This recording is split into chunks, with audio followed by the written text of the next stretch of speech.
The production of this video was made possible by donors to the Orchestration Online Patreon initiative. Please consider adding your support to the creation of free educational internet resources by visiting our Patreon page linked below.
Hey there, this is your orchestration tutor, Thomas Goss, bringing you the second of 11 compilations of our website subscriber evaluations for the 2022 Orchestration Challenge.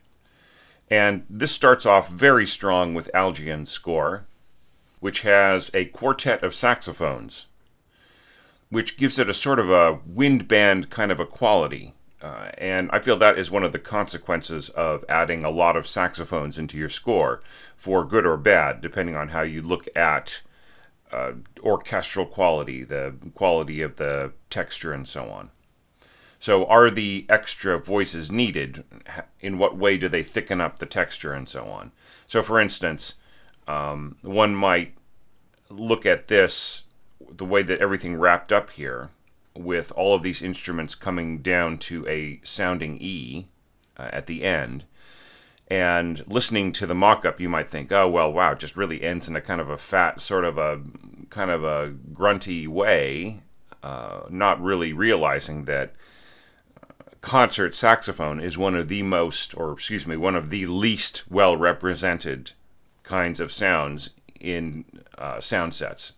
And not to say that the sound set used in the mock-up is all that sophisticated either, but that is a separate issue, right? So good concert saxophone players, hearing that there is an oboe sitting there on top playing very sweetly and subtly, would probably control their timbre in a way and just kind of bring it to a beautiful, sweet, almost horn-like or English horn-like or oboe-like kind of a sound. So, thinking about our evaluation criteria for a second, I had a concern about progressing the texture, about having things evolve. Now, there is a little bit of evolution here. And there is some evolution of the dynamic, right? So the dynamics will bring out a different quality of texture, a different quality of timbre in the instruments as well. But I just have to say, Algian, that you could have set things up a little bit better, right? So, for instance, crescendo to diminuendo, what does that mean, right? What does it mean for all the separate players? You have to think that, that the other players cannot see what each other are playing on each other's parts, right? Unless they're actually sitting next to each other, and that's not helpful, really. If you're going to push your baritone saxophone and your alto and soprano all the way up to mezzo forte, shouldn't you tell these other players that they're also going to be going up to mezzo forte to match? Or if you intend that these players should come in strong after the crescendo, stronger than the rest of the group, so that they are in the foreground, shouldn't that somehow be indicated in, shouldn't you sort of say, well, we're going to crescendo to mezzo piano, but these guys are going to be mezzo forte? Shouldn't you say something like that? All right, so you have to have more control. You have to assert more of your own presence into it. And this is why I feel that the crescendo text mark in situations like this, even though there's some of that in the piano score, I think that you kind of have to, you sort of have to spell it out a little bit more, right? Sometimes a composer will remind the conductor and the players that a crescendo is coming to an end by adding a further hairpin, right? So it's crescendo, and then there's on top of that another hairpin, and it's basically just to say, okay, all right, now we really are pushing into this. But to not have a destination dynamic, right? Like we have a crescendo and then we have a diminuendo, and there's no destination dynamic in between, right? So you have got to assert that. And then here, you don't have any kind of diminuendo on the horn, so this is going to be a very rich note. If the player says, okay, well, everybody else is going up to mezzo forte, so I'm going to go up to mezzo forte, but there's nothing telling the player to pull out of the note softer. So suddenly you're just kind of this very rich, warm horn note, and then suddenly it'll stop, and then these players are going to be left hanging, rather than the horn player just easing out and this other texture taking over, right? Which would probably be preferable. So I would say, just if you were to come back to this and rethink it at all, is there some way that you could, using all of these beautiful, you just have such a beautiful array of winds, is there any way that you could, make the statement the way that you have here, and then when you get to this place right here, could you change around the texture and then come back strong, So here you have most of the winds playing, right? Except for the flutes. So when you come in here, could you have some combination of upper saxophones and flute, maybe plus one clarinet? Da da da da da, and then having answering like double reeds, da da da da da, and then have everybody come in, ba ba ba da da da da. Do you see what I mean? Rather than just having the same timbre all the way through, because what is the danger of having the same timbre all the way through? Is that there's a tendency in slower music like this that is thematically very simple, for there to feel like there's a bit of a drag, right? There's not a drag in a hipster way, like, oh, you're being such a drag, but that the music tends to sort of drag a little, or to be a little too slow. Do you know what I mean? Or that it seems to kind of go on and on, right? So by changing around the texture just a little bit here and there, you bring something fresh into it, right? And that's the thing, is that this piece is all about a kind of a freshness and youth. I mean, it was written by an 18-year-old, right? An 18-year-old precocious composer who was also, I believe at the time, a sort of a bit of a prodigy as a pianist.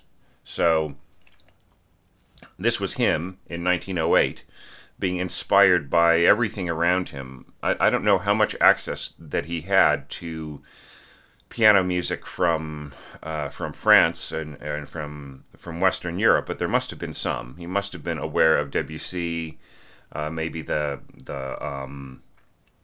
Suite Bergamasque, which was very widely disseminated across Europe, and some other works. So just so with that in mind, so think about how fresh you could make this. How, is there anything possible new that you could bring to it rather than bulking it up, right? So having said that, it, of course, like, this is your original vision, and I don't want you to think that I'm stomping on it.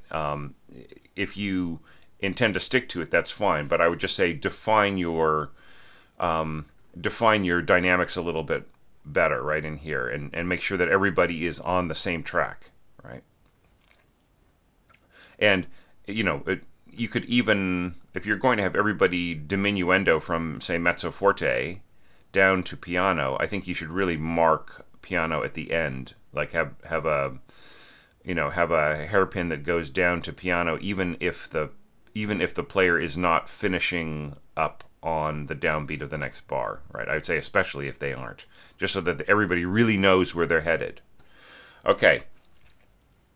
Now let's talk a little bit about phrasing in this opening section. Now, I'm adding all of these critiques, but it doesn't mean I think that this is wrong or bad or anything else. It's just ideas that are popping off of my head as I'm looking at this. It really is a very cool, very strong addition, and especially in this section here, which I'll get to in a minute. So this is something that I've talked about in a few other scores. Here I feel that you have that your wind phrasing is a little bit better. I would say that if you're going to edit the piano phrasing and make it more playable for winds, then you could also edit the beginning, because here you're going da all in one breath. And actually, like a much easier way, like, when you have leaps downward under a slur in winds, not all winds can play all leaps downwards with the same kind of grace, right? So it's not a question of competency, whether the player can leap downwards or not. It's a question of how much grace there is to the downward leap. So probably enunciating the note at the beginning of the next bar is a way of getting everybody to have the same amount of clarity, right? Da da. See, there's like nothing wrong with that. There's no need to, like, there's nothing lost by not slurring into that note. And I really like this, da da, because I really like the enunciation on the downbeat. Da da da da da. Now here you could slur down. Da da da. I think that would work really, really nicely. And then, da da da da da da da da da da. That's all great. Da da da da da. No, so my question here is, why are some instruments ending their slur at the end of the bar and other instruments ending their slur on the next note? This unevenness in the slur is going to sort of make things just. I mean, there will be an unevenness of articulation, right? So it would really be better for everybody to end their slur before going to the next bar. And I know you have this beautiful lush line here in the soprano saxophone. Maybe leave that one in, but have everybody else who isn't doing something as connected as that. Maybe everybody else could just stop their slur and then tongue the downbeat of the next bar. Now, just one little notation thing. This might as well just be a dotted whole note, not two dotted half notes tied. Okay, I think it's just better. It just reads better. There's nothing that helps the musician in having this kind of divided thing. Now, if you really wanted to start, say, a diminuendo or a crescendo right on the middle of the bar, then that's different. Like, if you just really are specifying this is exactly where something new happens dynamically, or something expressive, or there's a technique text that you need to put in, something like that, then yes, you could do a tie and then you have that note and you have the new thing starting there. But there's no reason to in this regard. I would just say don't do that. Just have a dotted whole note. All right. So now here you are slurring across the downbeat and slurring across the strong beat and so on. in your first trombone. Now, keeping in mind that some pitches the trombonist just makes feel like a slur. They play legato between two notes, and like the great trombonists of this world can make that sound so beautiful, and they can even connect some that are on the same. They just connect it through changing their lip pressure without even moving the slide, right? If both notes are on the same harmonic spectrum. So that would be a true slur, I would say. But if you're going to do that, shouldn't you reinforce that with some other instruments, right? So like maybe the horns as well. But then you get into other issues, right? So this sort of has my tentative approval, right in here, of just like having everybody slur in a sensible way in all the other parts, and having the first trombone kind of slurring across the beat to kind of really connect everything together. That's fine, just as long as this part doesn't become too prominent, right? And then just kind of like have this really sort of lazy, kind of a sense to it. Pizzicato, underlining certain things is all good. All right, so now let's move to this beautiful part right in here. And I feel that this works really nicely. I think that you are possibly overestimating the quality of playing in longer slurs. Now you are upping the tempo, so that helps too. So you have a soft dynamic, you have a faster tempo. That means more notes can be played under one bow smoothly, except for the fact that when the bow has to cross a lot of strings, right, or has to, like, the position of the fingers has to change a lot, right, and negotiating all of that under one bow can be tricky, or just takes a lot of work from the player, right? So it's better in a situation where let's say you're working with a community orchestra or a like a regional orchestra or something like semi-pro. You might want to not go overboard on long slurs. And the thing about it is that they'll just fix it anyways. Like the concertmaster will say, "Oh, that's too long." It'll just sound better if we bow every beam group. So they'll just cross that out and they'll add new things, maybe even put in some whiteout, after the concertmaster has like kind of crossed things off and so on. The orchestral librarian might even go to the point of having whiteout if it makes things clearer, and just kind of whiting out your beautiful, long, luscious slurs, and then putting in some more sensible bowing patterns, right? And I would say in this case, like you're going to lose nothing whatsoever by just having shorter slurs, because these players can absolutely, here you got these clarinets here, they can absolutely do this beautiful long kind of a slur here, doubling your violas. That is no problem whatsoever.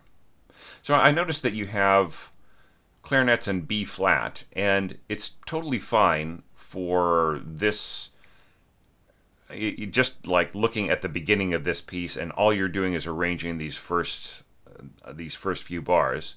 But if you were to take on the entire piece, like going into the place where there are like what we would call white key sharps in piano playing, or double sharps and so on, then wow, an A clarinet sure does work a lot better. So consider that, right? But considering it's how you have all of these other B flat and E flat instruments, then why not? Why not have a B flat clarinet? That's all fine. Okay, so I think that if you're going to really have this kind of smooth, you intend this kind of smooth phrasing, this sort of smooth slurring in your strings, why not give some of it to your horns?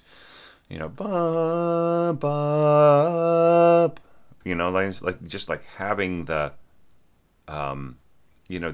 having more connected, wherever you can, having more of a connected sound. Now, of course, like you can also argue against slurring these because you want the bassoons to like play in conjunction with them. So tongue, tongue, right? So that's all good. Now, however, I will say one thing. There's like you bring out the middle voice beautifully, and there's just so much that's good about this. But it seems to me that this, your first violins are a little naked. Do you know what I mean? They're you've got this warm brass right in here. You've got the wonderful leaping lower strings. Oh, that's just really great stuff. And you got a little bit of thickening there by first bassoon. Just really lovely scoring, and I love how second bassoon comes in here, and it's just very, very nice. Okay, but it's just going to be a little weaker than you might think in your first violins. So this would be where to bring in the flute. I would say bring it in here, not just here, right? And then, here you have English horn playing at the octave, which is beautifully effective in partnership with the flute in thickening the strings, right? So that's fine. So if you aren't bringing in the octave melody here, then don't worry about it. But yeah, I would say that there's no need to really cushion the effect of the brass right in here. They're all in a very soft place. I think that they'll balance fine with the strings. There's no need to have them marked down to pianissimo. All right, so I think that works fine. However, like right in here, you're already thinking ahead. You crescendo, poco, poco to mezzo forte, right? But there's no need for the lower strings to be mezzo forte. Everybody in the string section should be mezzo forte. Excuse me, should be forte, right? And I think the same thing. Like it's good that you are holding back on the saxophones. That's great. But the bassoons should crescendo to forte here.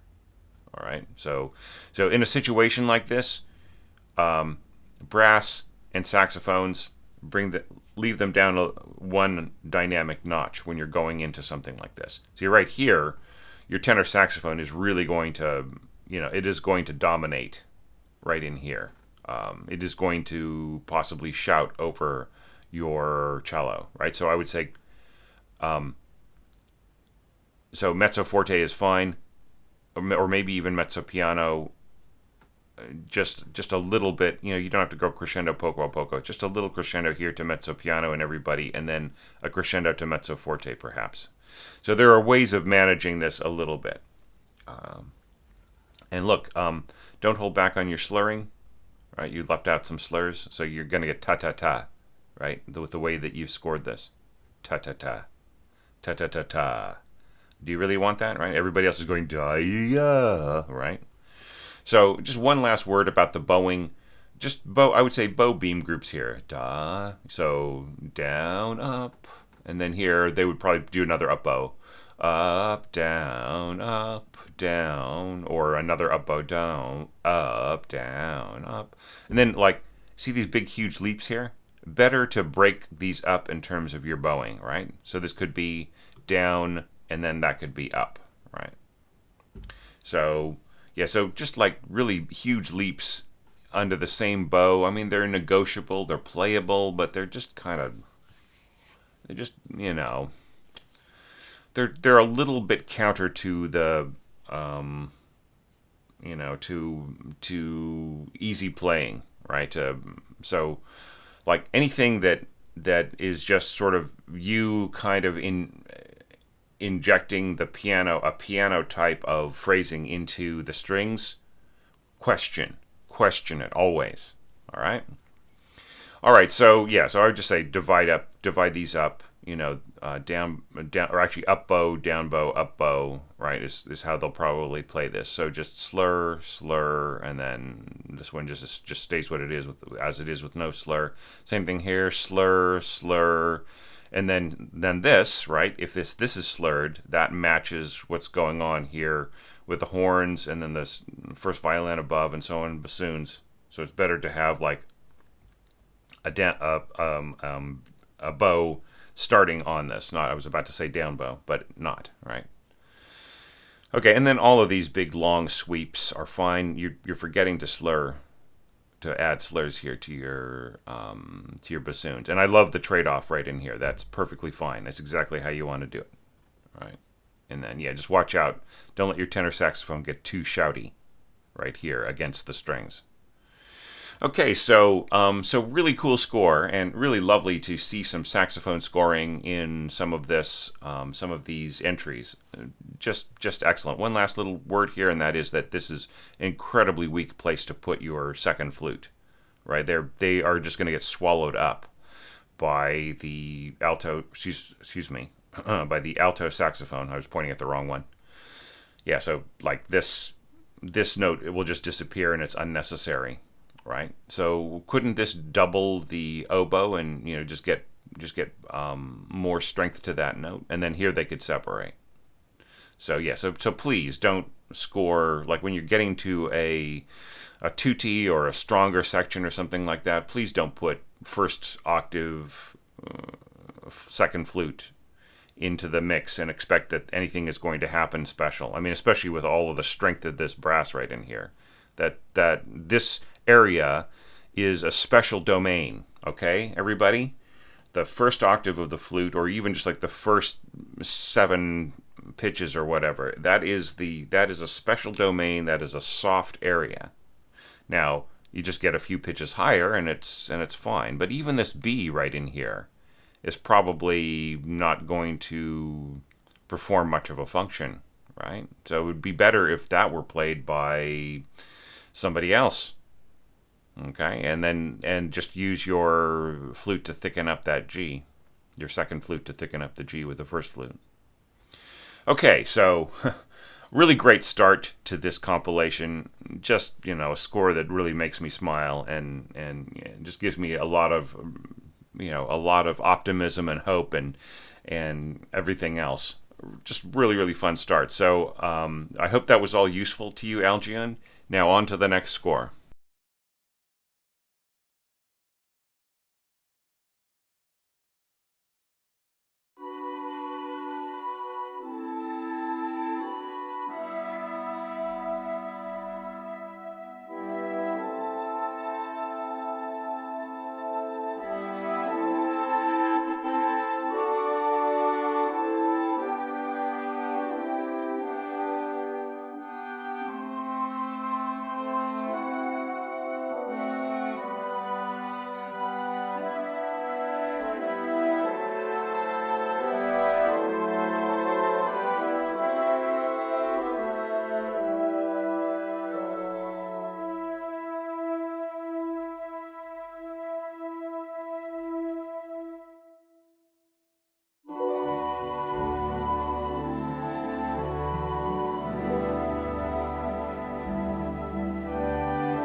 Really nice score, Albert. It's really such a pity that the mock-up didn't really play this low E in the your second bassoon all that loudly, or at all, as far as I could hear. It just sort of kind of left everything hanging off of a cliff. All right, so all problems with mock-ups aside, let's jump into this. So I felt that this was a really good example of progressing the texture. If I would have one issue with it, I would say that I think it's dynamically a little timid going right into here. I think you can commit to a stronger dynamic right in here, right? And then right in here, there is absolutely no need to mark mezzo piano in all the parts. I think you could mark, say, mezzo piano here in second horn. Now you have a kind of a strange organization for your horns, and I feel that this is pretty unnecessary. First and second, third and fourth, and then here you just have split voices on the same staff, if that's what you intend, or you just have this be the third horn part, right? But all things said together, like I think that it'd be better for first and second to play this, because you want them to have that sort of intimate, absolutely secure kind of a sound. The first and the second work together in really beautiful, tight, familiar ways. So best to leave them to it, but just score them on the same staff. Okay, this whole 1-3-2-4 thing is really not needed unless there is just phrase after phrase, section after section of the first and third playing unison all the time. Very, very high kinds of playing. And I don't see that here. So there's no need to do that. Just do the standard way of first, second, third, and fourth, right? Okay. All right, so let's just talk about the texture and everything else. I think that you, for the most part, you adapted the phrasing really, really well. You're crossing the downbeat a lot. I think that you don't need to do that. See here, you do not phrase across everything just like in the piano part, right? You go da da da. So why can't you play the downbeat here? Ta da. Right? But I mean, yeah, you can cross the downbeat, but like you're crossing the downbeat over and over and over again. So like, where is the pulse? Right? So it's not wrong to tongue on to have your players tongue on the downbeat, right? It just, they get a much more unified sound. But I mean, it's really, in this case, I'd say like you know what you're doing. It's more of a stylistic choice. All right. So I'm not going to critique that too much. Just, yeah. Now there's always a problem when you are slurring across from like, from an interval to A2, and I feel like, once again, talking about style in terms of engraving style, I always prefer to write that out in two separate voices, just to be absolutely clear to the copyist, to the score reader, to the conductor, because so many things can go wrong in processing the score. That said, it's not wrong. It's just, I think it's less safe and less clear. Okay, so now let's talk about the overall textural choices, which I felt were very strong, right? So, one of my criteria is making sure that there is some kind of progression of texture that makes emotional sense, right? So here, you start off very beautifully, simply, like with a flute, an English horn playing in octaves, with your A clarinets below, covering the harmonization of the line, and that is such a beautiful sound. And then here you're adding, right? You're adding horn and bassoon. At this point, I would mark your horn softer, because everybody here is playing extremely delicately. Okay, so the horn will have a tendency to dominate here. I would come in here at a pianissimo. I would just to really make sure that everybody balanced well, and then just keep the horns down a little bit going into this, because it's such a beautiful texture. Like you're bringing in extra thickening from your third flute. You've got oboe and English horn working together now. You've got your lower winds and horn all working together, and then kind of pulling out. So right here, I would say don't even bother telling us what the dynamic here is in the middle, right? And if this is pianissimo crescendo, then this should be piano diminuendo to pianissimo, right? Okay. And then you have enough. There's enough going on here in terms of bringing the dynamic down that this will be really clear in the middle voice. And this is lovely. You come back to your original texture, da da da da da, and then you're using your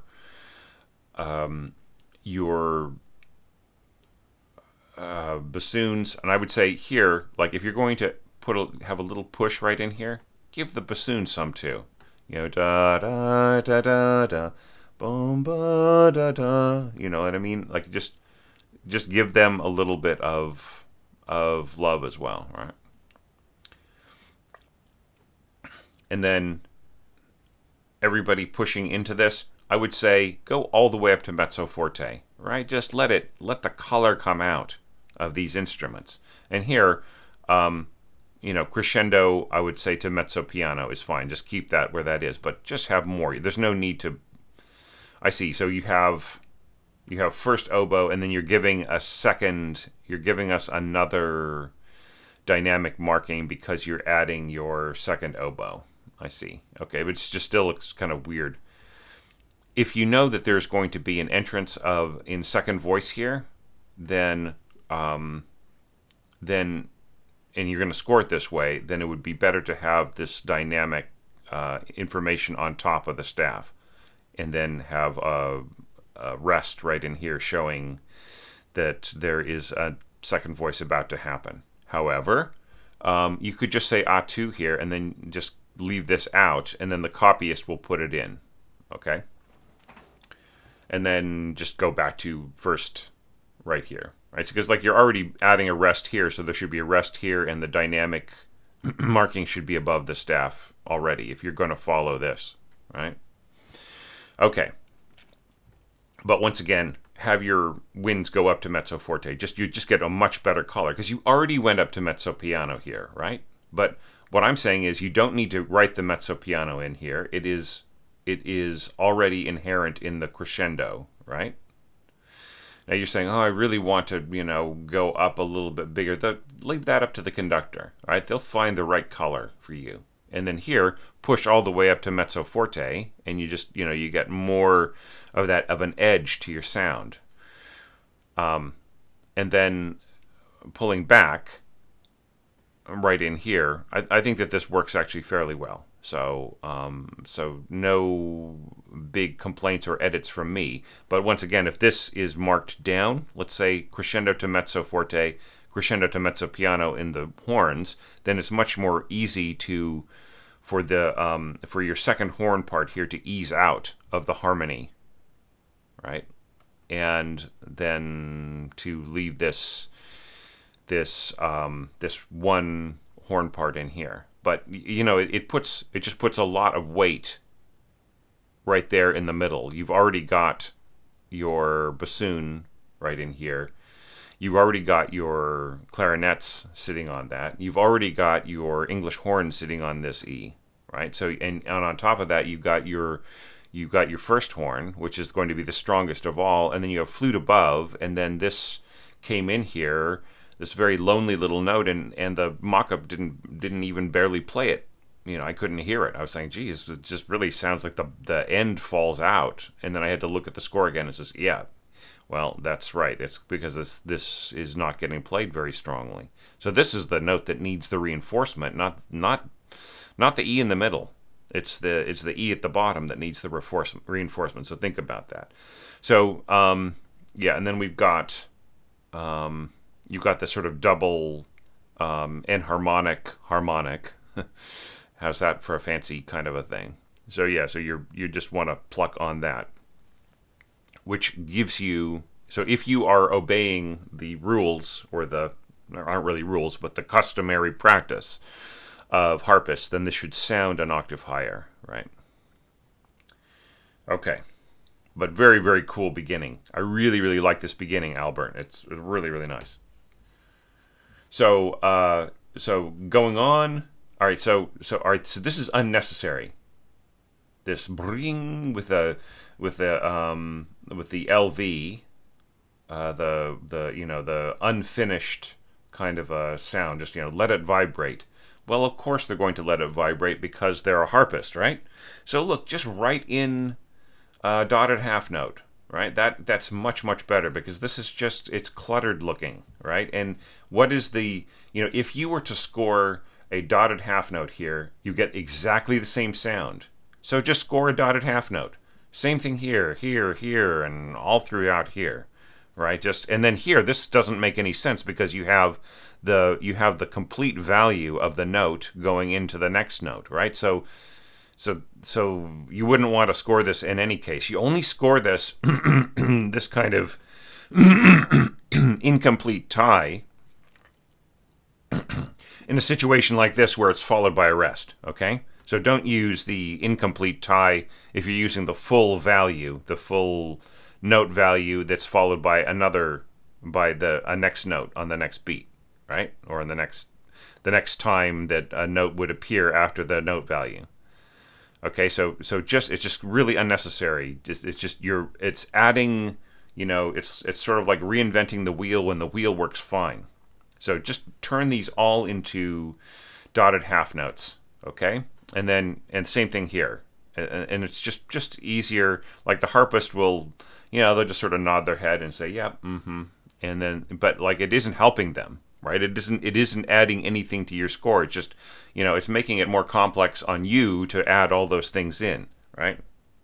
Because the harpist, the harp is a sustaining instrument anyway, right? So you're kind of saying, oh, just sustain all the pitches. And the harpist is, yeah, I know. That's how I play my instrument, right? So you don't need to do that. All right, everybody? Don't add LV ties to harp chords like this. Just score the full value of what you want.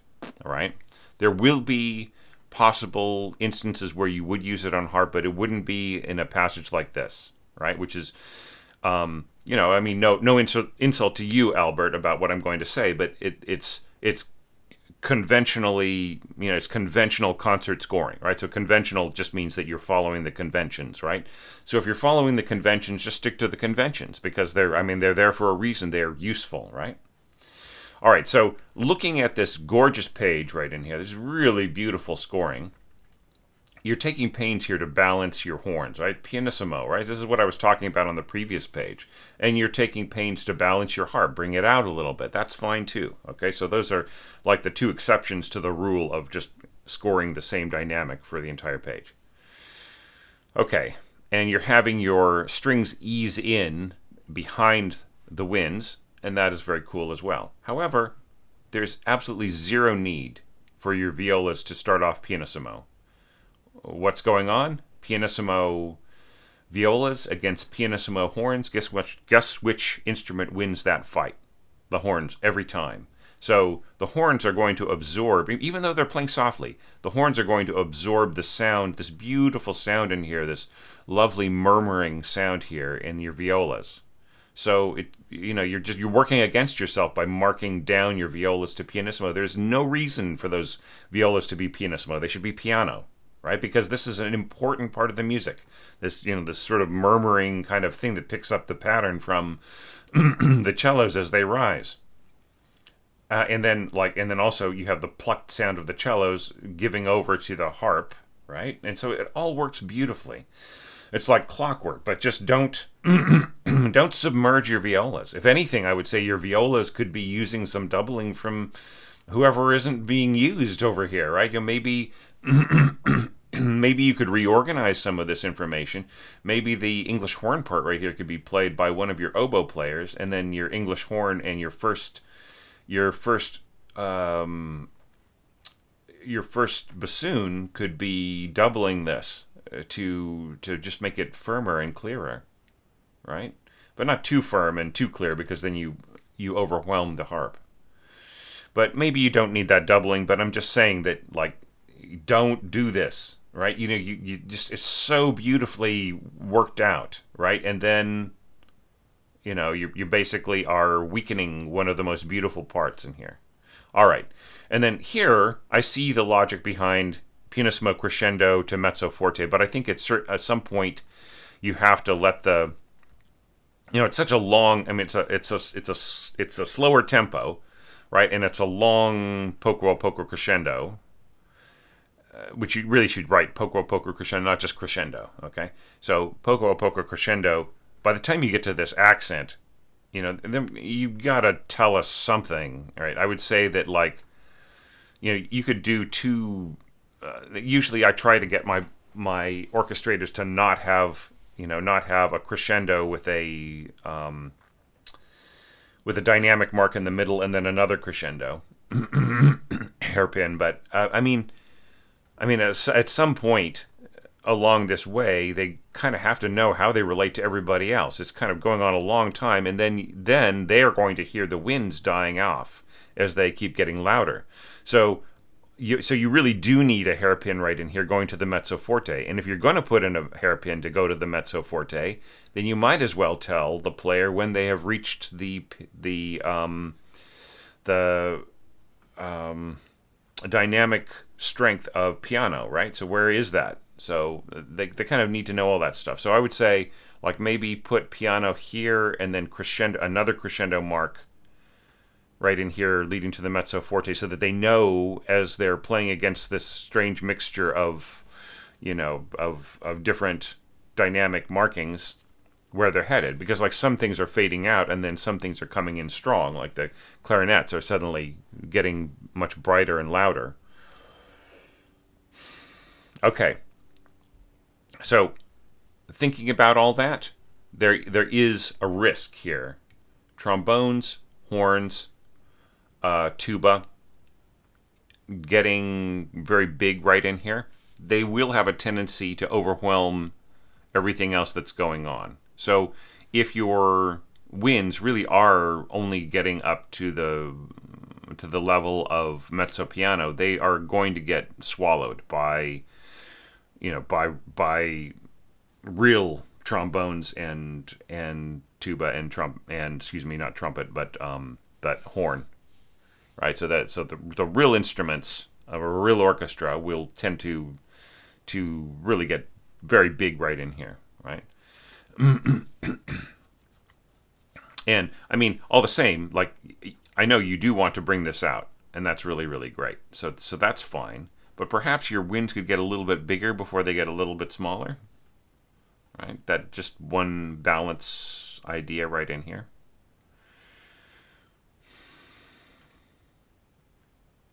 Yeah. It's such cool scoring, though. Don't take anything that I'm saying the wrong way. I think it's a very strong entry, and I especially really love the way that you just paid so much attention to detail with the second bassoon and contrabassoon coming in here in the first half of each bar. It's really nice. And then this little detail right in here, first bassoon working with your third horn. Once again, like, this is a second horn part, right? Okay. So I just reorganize all of this stuff. There's zero reason, absolutely no reason at all, for this to be scored 1, 3, 2, 4, right? There's no need. Seeing as how complex it is already, it's like the reason for scoring 1, 3, 2, 4 is to avoid complexity. So right, so did that work? Right, you have to ask yourself, did it really? Aside from, like, some of these unisons here, did it really avoid complexity? No, it didn't, right? It just ended up with, if you were to change things around, it would look pretty much close to the same, right? Kind of divisions of notes and so on, and functions between notes. So you might as well just score 1, 2, 3, 4. Okay, so just really don't do 1, 3, 2, 4 unless there's going to be a lot of low playing, a lot of teamwork between people who don't usually work on a team, right? So if you just had, like, a huge kind of screaming passage here with your first and third horn working together in unison or working together in triplets, and it was really loud and really high, then yeah, 1, 3 is fine. And the same thing, 2, 4, if you had a lot of low, grindy notes being played by your second and fourth, then that makes sense. But you don't, right? This is just, once again, conventional, not in a pejorative sense, not in a negative sense, but it's conventional scoring. So use the convention, all right? Because it's just less confusing. So in case everybody thinks, Thomas is being so old-fashioned here, and geez, he always gets on this hobby horse. Look, I would just tell you, that I have worked with conductors who have, will get annoyed about this, and yes, they have worked, they have conducted Bartok, which uses 1, 3, 2, 4, and so on. They don't have a problem with it, but I had this one conductor actually tell me, I wish you had told me that that was 1, 3, 2, 4. So what he really wanted was he wanted to know that it was at the beginning of every staff if it was going to be that way, even though I had clearly marked in the score like when that was going to happen. It just it really annoyed him. Okay, and rightly so, right? Because like I went back over that score and it's been performed a lot, and I have redone everything so it's 1, 2, 3, 4, and it makes perfect sense. It's fine. There was no need for me to go to that convention. So all right, I'll get off my soapbox now. But yeah, just do it the right way, unless there's a huge reason to do it the other way. All right, so this is all working great. There's kind of really no need for me to go on and on about it. And I see the justification for dividing up separate divisi staves with the way that you've got these double stops scored right in here and so on. I think it all works really nicely, and yeah, it just soars by the end of it. It's really beautiful scoring, and once again, it's just zero need for this. These notes will last without the incomplete ties. These notes will actually last longer than the note value that you have given it, anyways, right? So if it's going to last longer, anyways, just forget about it and go on. All right. I really love the use of the enharmonic notes. I think they get a little bit too much after a while. You just score the actual notes, right? Because there's nothing about this that is going to last all that long. So just score the actual pitches, all right, instead of all the white key flats.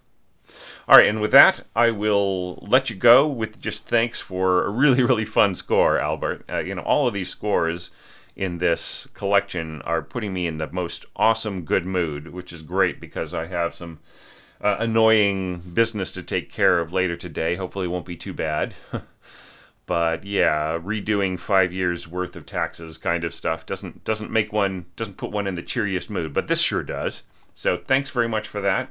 On to the next score.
Wow, what a wonderful transformation of the information from the piano score.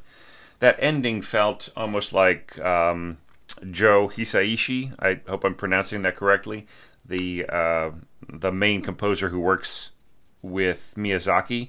Yeah, there's just so many wonderful influences here.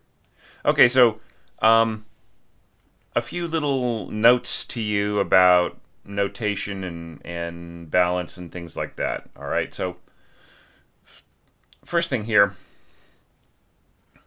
for wind chimes, like if everybody in the orchestra is a standard concert percussionist and they're all reading their parts off of separate staves, then there is absolutely zero reason to have a triangle-shaped note head. Just have a regular note head. All right? Same thing here. And then same thing here. Like there's no need to have an X note, right, for your crash cymbal here. Now I would say like these two markings, the note value and the articulation are the opposite of each other, right? So here you're saying you want a soft, long note, but here you're saying you want a staccatissimo, right? So which one? So do you want a note that's incredibly short, tss, that kind of thing, or do you want something that has, that goes ting and lasts for a while, right? So it's a little strange, right? So, and here you're saying vibraphone, and then you're saying to glockenspiel. Then when it appears, then you have to write out that this is glockenspiel. And here you got a low E on your glockenspiel, and most glockenspiels go down to F, I believe, or G. So watch out for that. That's a little too low. Then here you have a buzz roll, right? And like buzz roll on cymbal. I mean, so like a buzz roll is when you let the kind of the gravity and the bounce of the tips of your sticks to do the rolling for you, and that doesn't quite work on a crash cymbal. What's a buzz roll on a crash cymbal, right? So, and here I would also say suspended cymbal, not crash cymbal. Wind chimes. So just like, and also like you're confusing things. Wind chimes, do you mean wind chimes or do you mean a triangle, right? So you have a triangle shaped note head, which is usually used for an actual triangle, like the triangle instrument. So these are also at odds with each other. So just use a standard note head, all right? And the same thing here. Like here you're playing on the line and above below the line, right? So just have everything on one line unless you have two bass drums. And if you have two bass drums, then they should be on two separate staves or on like a regular 5-line staff like this on two separate spaces, that kind of thing. Okay? So yeah.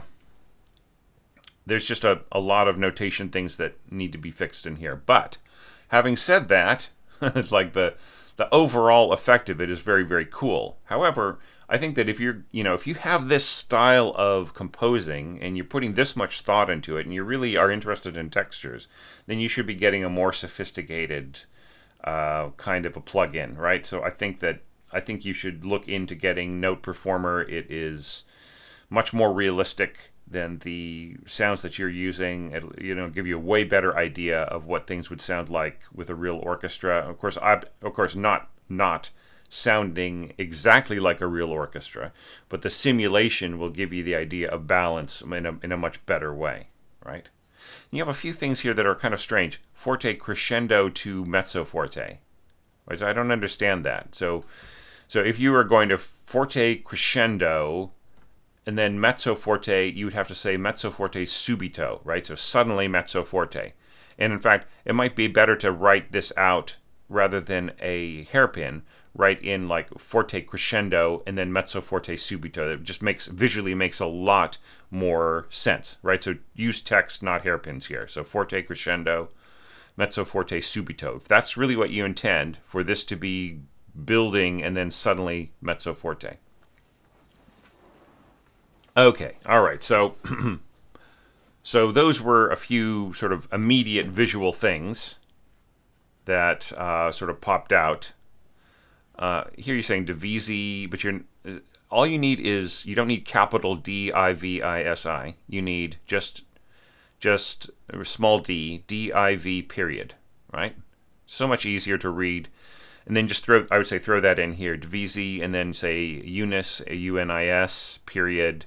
And then here just say sim, and then don't worry about it after that, okay? All right, and just watch the range on your... Just go read up on glockenspiel, okay? And so, yeah. So now, let's also do one last little look at the organization of your score, all right? So I think it's cool that you've got two euphoniums. And I think that it's cool that you've got, horns and trumpets and so on. You know what? These euphoniums could also be written as horn parts, and then like optional to be euphoniums, right? I mean, no disrespect to any euphonium players out there, but the fact is that a concert orchestra is not going to go out and hire band players, right, or hire extra other people, and nor are they going to want to talk their trombone players into playing the euphoniums, which is usually what would happen in a situation like this, right? So I would say either supply this as an optional trombone parts or as more horn parts, right? Just like the one or the other. It's a kind of it's played by trombonist, has a horn-like sound, but isn't really a horn, is more sort of related to a tuba, right? So it's just a kind of a sort of trading off of different kinds of things. Okay, so let's talk about the actual orchestration. By the way, I think it was really intriguing the way that you sort of forced this this ritardando, you sort of wrote it out as a 2/4, and I just like, there's just so many fun things about this. Okay, all right. Oh yeah, one other notation thing. Don't do this, right? So you have this really cool da, like this passing tone, but don't write it out like this. A quarter note going to a whole note and then a quarter note at the end. Okay, so you would want to go quarter note, and then this should be a half note tied to another half note. So that is the way to score this clearly, because the player has got to see where the middle of the bar is, since this is 6/4 time, right? So 6/4 time being 2 groups of 3. So you have to score everything as 2 groups of 3. Of course, not everything. Like if you have a duration that lasts the entire bar, then of course score it like this. All right. So let's talk about the scoring. So clarinets and bassoons working together, and and then you really write out the harmony. Flutes and oboes all together. So it pretty much works. The second flute gets kind of low here, just really unnecessary. Why can't the second flute be playing the D, right? I mean, like the further down you push that second flute, the less easy it is to hear. And it's not such a huge crisis with this kind of scoring, but here very wisely you go to A2 instead of having your second flute play this low, right? But like even at that, like B, A, right, those pitches in your second flute, they're really kind of getting down into a place where the oboe just speaks so much clearly, so much better and more clearly. But not to dwell on that. Just be aware that like it really gets, like when you are when you're having the clarinets and the bassoons kind of work together for a long time, it is really a firm, thick sound. It's a very, very Russian sound, right? That's something that Russian orchestrators used. Okay, and here you bring in the horns on top of that, right? So it really is a very thick sound by the time you get to here. However, having said all that, I think it's really wonderful that you change you have an emotional change and release right in here. That's so wonderful. So while for my tastes, just speaking in terms of just like personal preferences and stuff, you kind of stick with the same instruments for quite a while. You give us, just it all the more underlines the sense of relief that we get in here. Yeah, you know what? These euphoniums just might as well be trombones. Do you know what I mean? No disrespect to euphonium players, but like, look, you are scoring this for an orchestra, and then while we're at it, you have the positioning of these staves wrong, right? So like this should be horns on top, and you should have trumpets below. So that is because the horns have a relationship to the winds that goes back centuries, and the heavy brass are newcomers, right? And they also work together as a section more than they work with the horns and the winds. So by upsetting that positioning, you're just messing with everybody's mind. So really, don't do this. two trumpets in B flat should be below your two horns in F. The horns should always be on the top of the trumpet, of the brass section in a score intended for an orchestra. All right. Okay, and then this comes in really nicely. So this is kind of thick in here. Mezzo forte horns, continuing on here, and pianissimo clarinets. Like, what's the balance here? Right, so everybody's getting soft here. The way that you've got it scored, the horns are going to be very loud, and what's going on with everybody else? And then mezzo forte strings right in here, and then you have glockenspiel on top. I think your horns are way too loud here. So just think of the balance of all of the elements together, right? So everybody should be the same dynamic here, I think. You're putting your clarinets in the background so that they sort of support the bassoons a little, but I think you need to have a nice integrated sound here, and that these instruments should work together. So if you are, you're kind of getting into this conversation between horns and clarinets, and the clarinets are still marked pianissimo. So who's going to hear? Where are they? Do they? And then all of a sudden they're forte, right? So perhaps you just didn't edit the dynamics very well right in here, but that's fine. It's understandable. But and I love the way that you just mix up all of the functions right in here. And, it probably is something that, like, for a final version of this, you might want to get in and edit a little bit more. But, all the same, it's just very, very fun. Just nice the way that you've got things sort of cascading and echoing each other and so on. That's all really great. Okay, however, this is just too loud. Mezzo forte, right? So it would be better for this to be piano crescendo. Right, so piano crescendo, and then I'd say diminuendo out, and then just like sort of playing around with things, or maybe it's just that the everybody's dynamics are different, right? So really try to have more unified dynamics, and maybe like when you have intricate scoring like this, the brass could be down 1 degree of dynamic, right? So the strings could really reach up for a forte. So here you're going mezzo forte crescendo. So obviously the middle of this little phrase here is intended to be forte. And you don't have to, you do not have to slur across the downbeat. Up, down, da da da, right? It would be better for just this to be two separate bow strokes, rather than da da da da. Just go ahead, cut this off. See, this is it would be better to slur down here and cut the slur right there. Okay, all right. Yeah, and then we get into this mezzo forte, forte crescendo to mezzo forte, and so on. Just really, really go through and edit all of these dynamics, right? It would be better for the strings to have the same kind of dynamic all the way through. I would say, if you're going to commit to forte here, then these instruments should also be forte. I think the winds can be forte as well, and keep your brass down to mezzo forte. And, here these instruments are playing piano, and they could be louder, right? And there's no dynamic fluctuation in your horns here at all. There's no sense of push and pull. All right, so there's so many more things that you could do with this ingenious scoring right in here.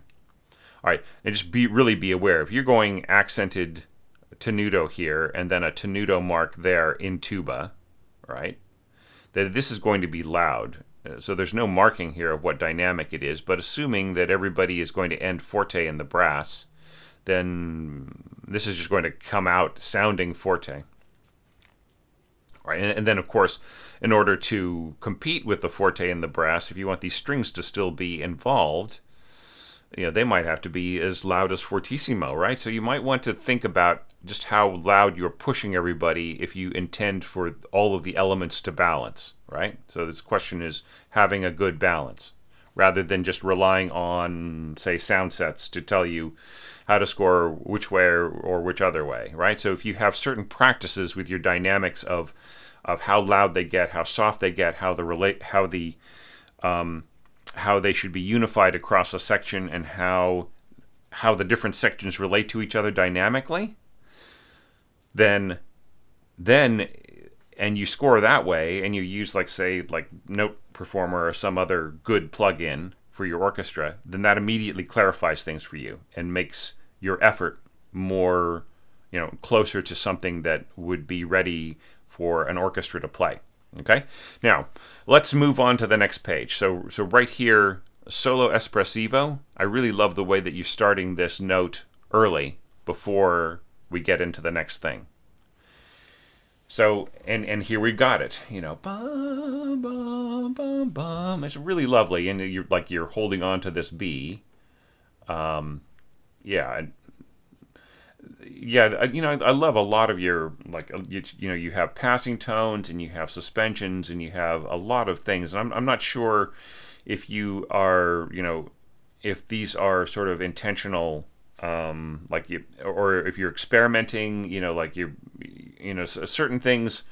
There are certain harmonic choices that you're making that make me think maybe you're still studying harmony, and there are other ones that are just very intuitive and intelligent and just really insightful. So I would say if you're not studying harmony, study it. Right, check out Alan Belkin's courses and maybe get a really good book on harmony, like a university text, and really just polish up that part of your training. And if you've already have studied harmony and you're really getting into it, then I would say just like really watch out, because some of the things that you're doing you need to proofread a little bit better and work on. All right, so here we have like this lovely pushing and pulling and so on.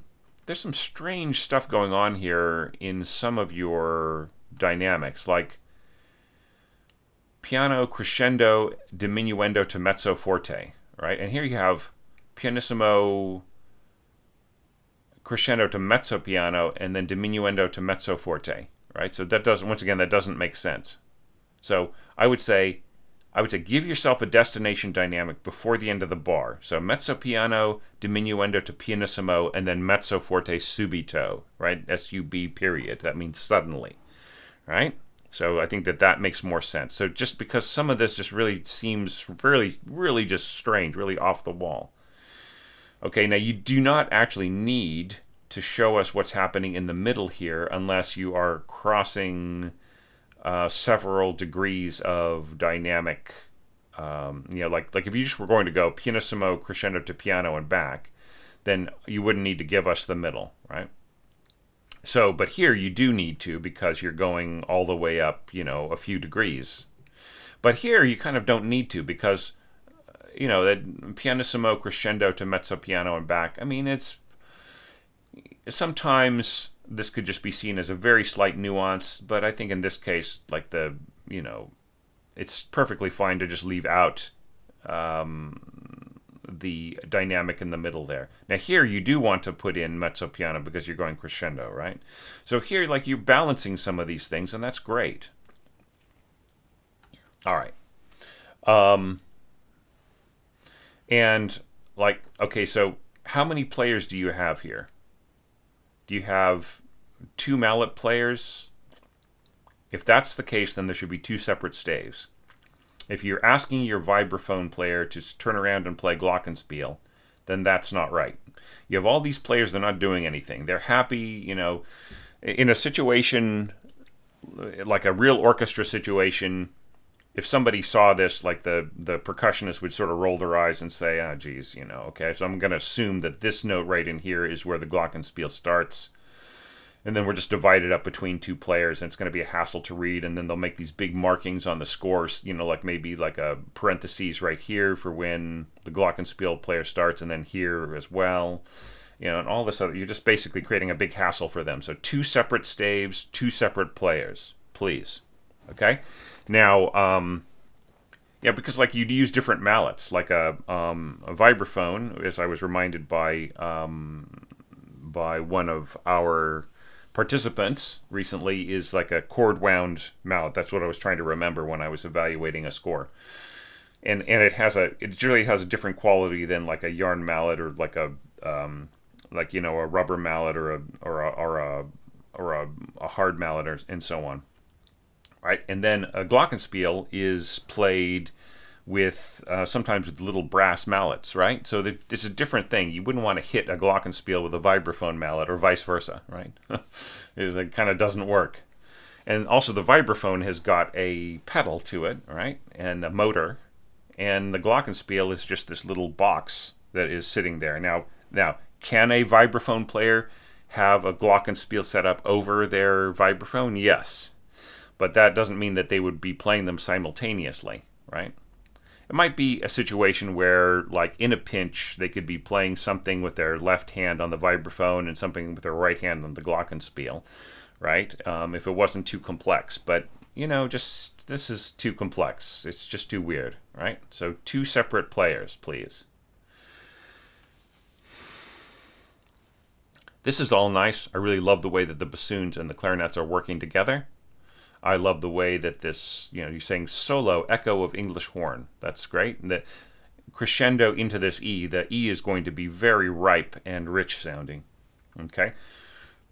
It's going to be not really out of control, but it'll be in some ways much more pungent than the E that the English horn player is sitting on, right? So, it just depends on how much are they going to push this. So if they're going to push it up to, say, mezzo forte, then it'll be very rich. But then here you're coming in with this fortissimo, bam, you're hitting this English horn note right here. And that's too loud. It is going to just honk, all right? Just hitting this E so loud, so strong, and everybody else is just really moderating their dynamics and just, they're actually, almost everybody is going diminuendo except for your lower winds right in here. And, you're saying solo echo of oboe, so this is pushing into this sounding E here an octave lower, and then you got this BAM on top on English horn. So look, you don't need to do this. And I'm wondering if this dynamic marking could be an indication that your sound set is telling you that English horn is really soft up there, so you had to mark it up really loud. All right. So you're saying fortissimo, and this fortissimo is going to go all the way up to A, and it is going to last all the way to here, and going to keep going, right? And this is all fortissimo, and then suddenly you're pianissimo, right? So you need to go through. You are actually making an extra effort to make sure that your dynamics are all written out, but like the thing is that you're adding so many dynamics and so many effects and so many contrasts between the things that they're getting away from you, right? Certain things are getting out of control. So maybe it is. I wouldn't say that it's over nuanced, but I would say that that all the different dynamic effects working against each other are they require an enormous amount of attention. Right, like for instance, right in here, fortissimo continuing on to the, and then suddenly you're pianissimo, right? Is the essential thing that you're telling the player here. When everybody else is mezzo forte in your wind section, right? So and then here in the trumpets, and then here you have fortissimo horns and euphonium. Yeah. I mean, it's very strangely balanced. Now, having said that, like listening to the mock-up, it sounds like kind of like I said before, like a bit of an anime score. Has that wonderful, super poetic kind of a feel to it, and just very evocative and so on. But there are ways of doing that have more unified dynamics, right? I mean, I really respect the effort that it took to get into this and to really nuance everything. But I think that a simpler approach would get you way better, much more playable, much more performable scoring. Okay? So just, I would say, ease back on this kind of really super nuanced scoring and just really think about, like, certain things. Like, fortissimo fortissimo being followed immediately by pianissimo, right? Things like that. Like the players are going to assume that you mean some kind of diminuendo, and if you really mean to go fortissimo followed by pianissimo, you have to mark it subito, right? You're just saying suddenly. I want to go from fortissimo, and I just want my players to suddenly be soft. You definitely have to tell them that. You cannot just leave it up to them, right? So subito. You write pianissimo, and then you would add sub period for subito, suddenly. Okay, once again, no need for a buzz roll on a crash cymbal. Okay, and there's no need for a, like, what's the difference here? You have a regular note head and then you have an X note head, and the player's going to they're going to raise their hand at rehearsal and say, "What do you mean here?" They're going to say, "Well, there are two. Do I need a second cymbal here? I don't understand." So you're going to get all these questions, and the questions during the rehearsal are going to slow you down. Now, there's no way to do a buzz roll on a bass drum that I know of. Like, you would have to have the bass drum kind of sitting like kind of perpendicular to the floor. Not perpendicular, parallel with the floor, the head of the bass drum. And then but see, like, the bass drum beater is this big fat thing that sort of looks like a cotton candy, right? Especially if it's been used a lot. And how to get that to buzz, I don't know. I don't think that it's possible. So, and you haven't indicated, like, light sticks or whatever, and you're not sitting, your notes are not sitting on the line. So just have the notes sit on the line, please. Okay, and then vibraphone. See, here I can see the rationale in having the vibraphone being fortissimo, but then here, like, if everybody else is soft and the vibraphone is loud, then you have to say fortissimo sempre. I would even mark it again. I say fortissimo sempre, and here I would say fortissimo, just to really make sure that, like, that the conductor knows that there wasn't an error in the scoring. Because, see, here's the big problem with the way that you're nuancing all of these dynamics. Not only are there some details that are getting ahead of you or getting away from you, and there are some things that don't balance, right? Like fortissimo English horn right in here, and other kinds of things like that. But also, it creates a score that will require an enormous amount of extra attention from the conductor. Like, a page like this would have markings all over it and still have questions from the conductor, and they still might get things wrong, right? With this kind of really, hyper nuanced dynamics and phrasing and so on and so forth. So really be careful if you're going to go in this direction, okay? I'm not saying that it's wrong. I'm not saying that it's bad scoring or bad dynamics or anything like that, because I really understand. I mean, like, you listen to the mock-up and you can understand what is involved here, but it still is filled with peril. Okay? All right. And with that, I'm going to say great score. Wow. Really, really fun. I wish that what was the thing that needed to be talked about was what were the dynamics and the scoring and everything else, right?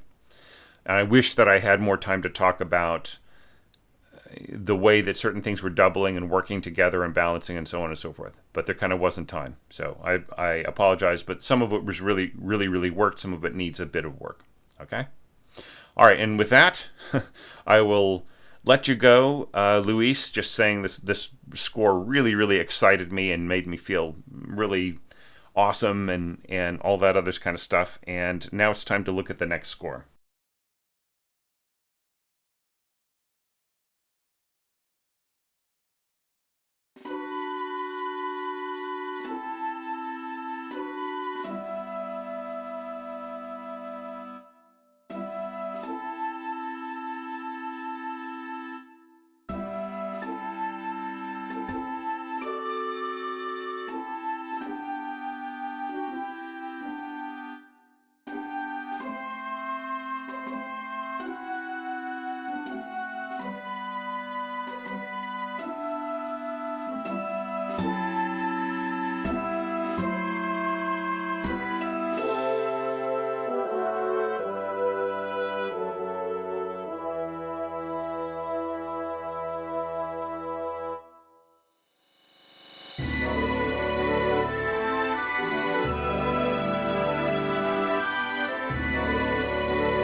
I love this score, Marcus. It's just so much fun.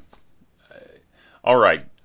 Okay, one comment I'm going to make about it right from the beginning is you have got to introduce slurs into things. Okay, there's like almost no slurs anywhere. In fact, I don't think there are any anywhere, right? So why not? Why isn't there anything? Like usually I've been coming into these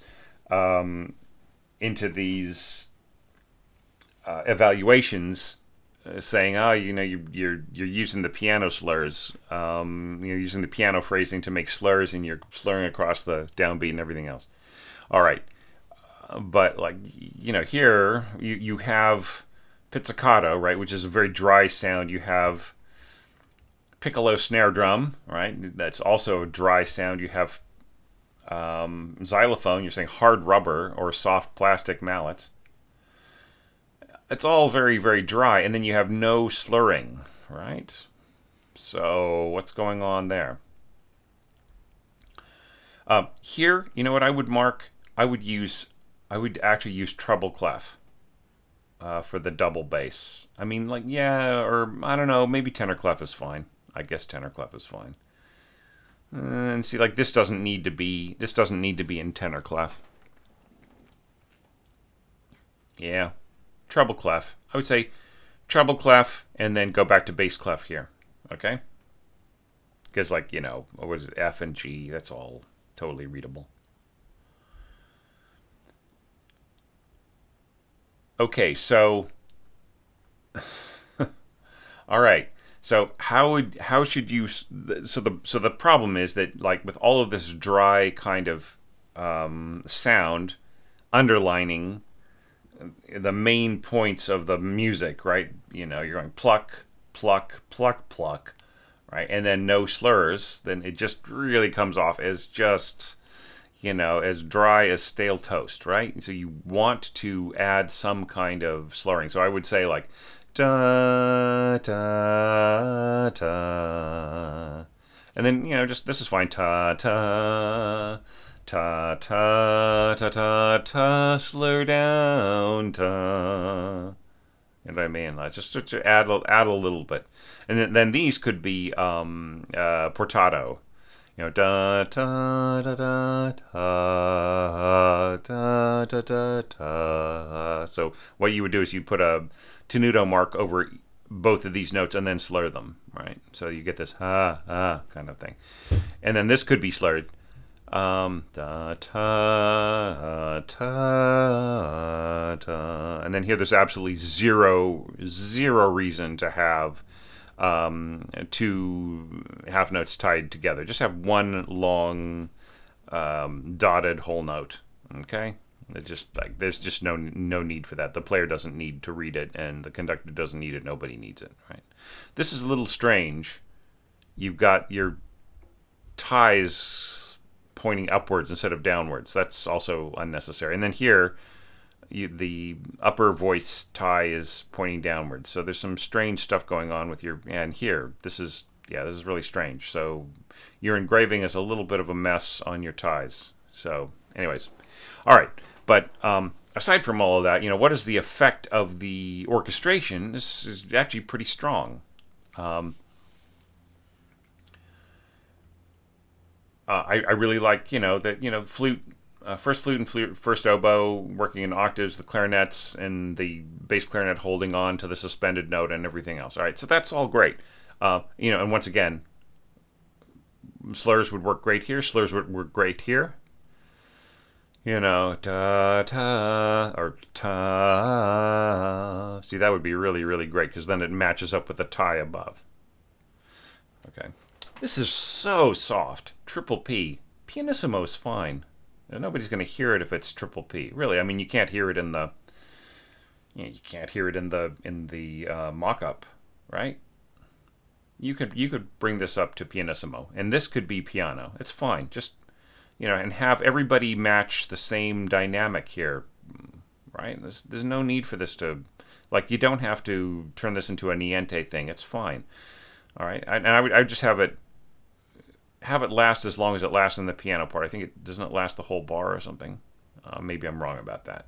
Anyway, but it can blend into everything else that's going on at the end of the bar. Yeah.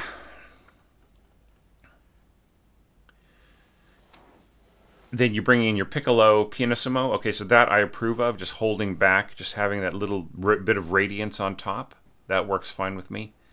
So yeah, you're okay. Metal triangle. So they're you just take what you can get with the percussion. You can mark this, but you probably will just get whatever triangle they have on hand. Okay. Now here you don't have to say mallets. All right. All you have to do is say hard rubber or soft plastic. So you don't have to say. Just leave out the word mallets. You don't really need that. Okay. And then here glockenspiel, and then here you might want to say two Glock here, and then the entrance, the same things, hard rubber or soft plastic. I mean, glockenspiel, you really want a hard rubber or soft plastic? Don't you want like maybe a brass mallet there? I mean, you get this beautiful tinging sound that, which seems to me works way, way better with all of this. Okay. I think in this kind of conventional scoring, there's really no need for, beam over the rest. I think that's kind of unnecessary for, it's not, there's nothing that is, if you were just to mark this as a standard 8th rest, 16th rest, and then 16th note, would it be harder to read? I don't think so, right? And here you're saying, let this vibrate. Just write out how long you want it to last, right? Just let it vibrate. I mean, that's a really special effect. It's sort of like niente, right? What's the use of that? Just write how long you expect it to last. And then just write it in, and that's it, right? Because they're not going to stop the sound. Like the percussionist isn't going to put their thumb on it. With a dotted half note, it's already going to last as long as 3 beats at this slower tempo, and then that's it, right? So this, you don't have to. That's it's unnecessary. And look, you're seeing, you're looking at it right here. So 18 or 19-inch crash cymbals, you just take whatever they've got. Do you know what I mean? Like you see, you're really specifying exactly what instrument you want. 12 or 13, like they've got all this stuff. They'll have the standard sizes for the orchestra, and that's what you get, right? It's 16 or 17-inch. Like these specifications are great, and maybe some percussionists, and maybe you're a percussionist too, and you have really specific ideas about what you want. But the realistic thing is, like when you're working with the orchestra, like, are you going to be putting pressure on the percussionist to get exactly what you want if they don't have it, right? Are they going to feel that pressure, or are they just going to ignore you, right? One or the other. So I think it's better just to say sus symbol, or sus period sy, or sorry, sus period cym period, and that's it, right? And here just say yarn. But what yarn? See, like you're saying yarn mallets, but do you want soft yarn? Do you want hard yarn? Medium? Right? All right, now here you're saying niente. You don't need to do that. Just triple P pushing into this, right? Because it's like with a yarn mallet, you're going to be starting from nothing anyway, so it's kind of overkill to say niente. All right, so, okay, see, I'm getting stuck in all these little details. So did you notice how, like, really serious this sound was? Adding, with the bassoon working together with the horns and that spread out harmony, wow, what just an intense sound, and then adding the English horn on top. So it's a sound that is so has so much gravity, and is kind of ungainly. Don't take that the wrong way. It's just, it's not meant to be negative, but it's like it has a kind of a gawkiness to it, which I think is great. It's like it's there's a touch of the macabre there. Perhaps you didn't intend that, but it it just really has this very it would be something though that like would be appreciated by people who are going through a lot of tragedy and a lot of a lot of suffering. It really is a recognizable thing that you're putting in there. So for that, without making it seem like a joke or funny or something like that, I really respect it and I think it's cool. But it does have this kind of power that you don't expect right in there. Okay. All right, so now let's take a look at the next page. Okay, and then once again, it's just like without the slurs, you really are asking everybody to go ta ta ta ta ta ta ta ta ta ta. It should be right. You know what I mean? Just got to put in the slurs. And here I would just say slur beam groups into the next note, right? So you don't have to go ta ta ta ta. Go ta ta ta. And then here I just make this all one slur. Okay, so yeah, really specific. I'm just wondering, you're going to remind me in the comments. Yes, I am a percussionist, and in fact, that's what I want, and there's nothing wrong with me asking for it. Okay, that's great. If so, but yeah, just once again, I would say yarn, like medium yarn, soft yarn, right? And no need to start from niente. You're going to start from niente anyway, right? With the yarn. Tam tam. Okay, and don't use X note heads. Just use a standard note head with a concert orchestra. Yeah. Okay. Now this is all just lovely. This these fluttering. It took a lot of work to figure all of that out and to work all that out. So I really respect that, Marcus. And you got your piccolo warming above. You got it marked up to mezzo piano. It might actually be heard rather than absorbed by the first violins, but even at that, it would probably still have some level of absorption. All right, so I think you need to remind us at the beginning. If you're just going to say percussion 3, that at the beginning of the score, you got to say what happened before. So I think this is still glockenspiel, right? So. And I'm just going to jump back. Yeah. Hard rubber, soft plastic, medium to hard plastic. And I would just say go for a brass mallet. You know what I mean? I just think that is the sound that you want here. With all this beautiful gushing sound, you want that really clear ting above, right? That you get with a little brass mallet. And this, of course, is going to be playing, in conjunction with the piccolo and everything else. So, yeah, I mean, I think it is all going to work together in a very beautiful, gorgeous way. And the strings, I mean, it just adds up so beautifully. And the thing about it is that, like, it's really simple scoring in a way. Right, and that's no insult, by the way. It's not intended to be like to say it's dumb scoring or it's simplistic scoring, but the organization of the materials, while it's very intricate right in here, the concept behind it is really straightforward, and I find that is an enormous plus. But of course, we're missing all these slurs. Da da, right.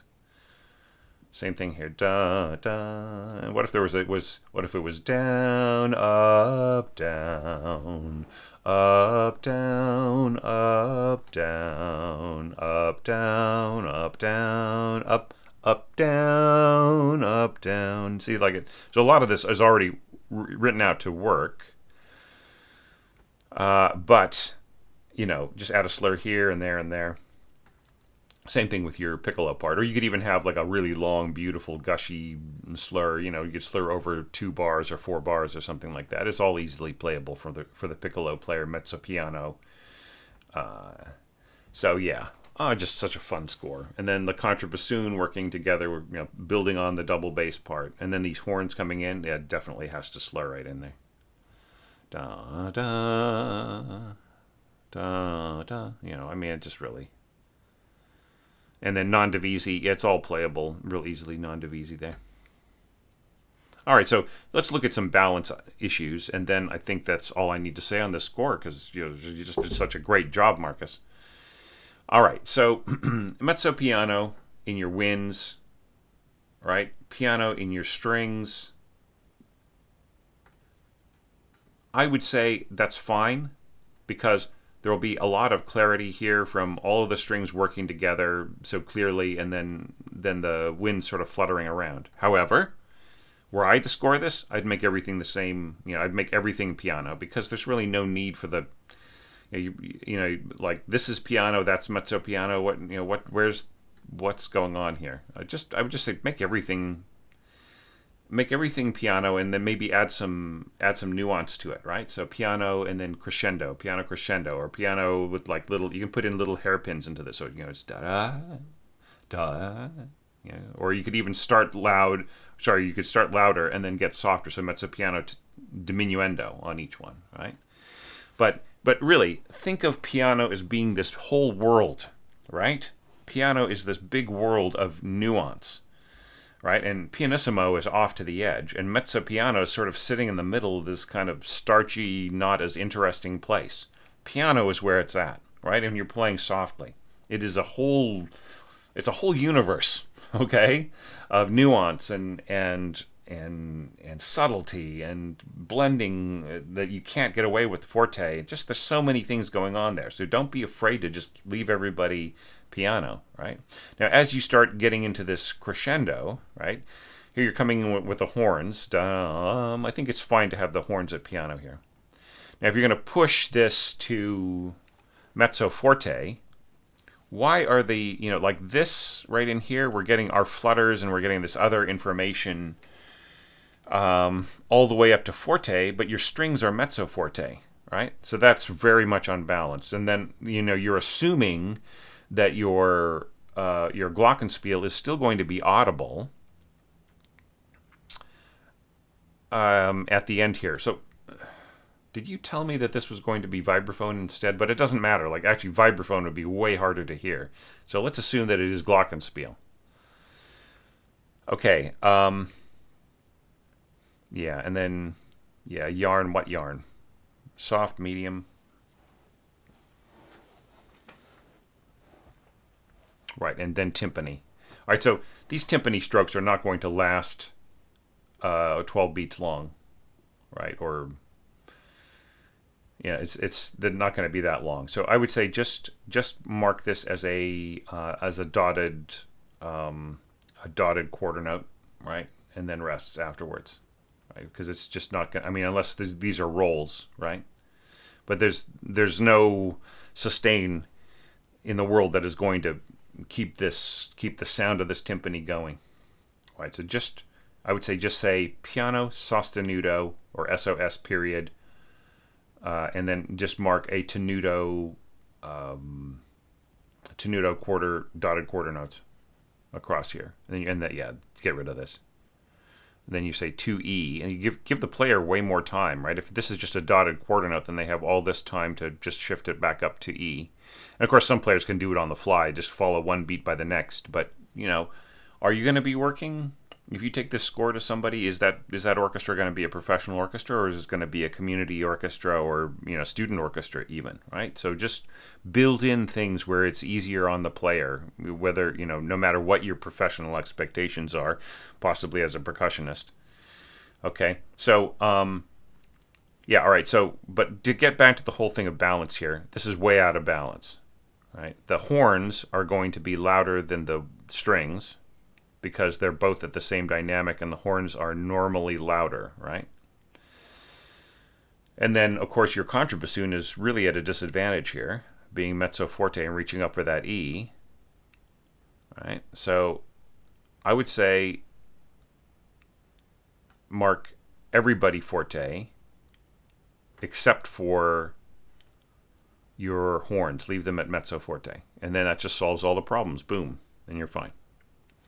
Alrighty, so, all right, I probably could say a few more things about this, but I think that that's fine. I think you did a great job with this. I don't want to over finesse this. I think I'm kind of possibly going a little overboard on some of these evaluations. So I will just leave it at that and just say, another really great score in this compilation of great scores, innovative ideas, and real individuality of voice, right?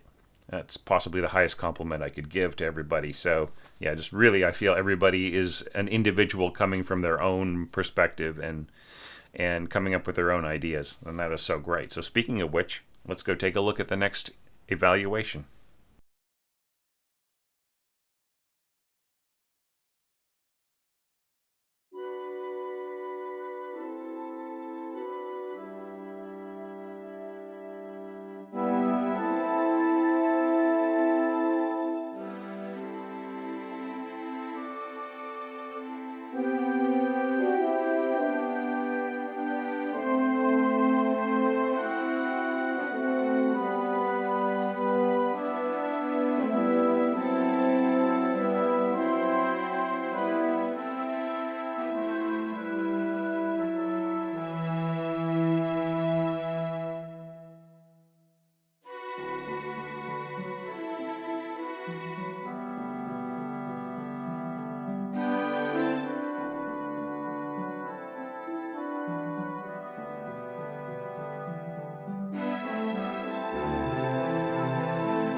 All right, Thomas, another excellent entry.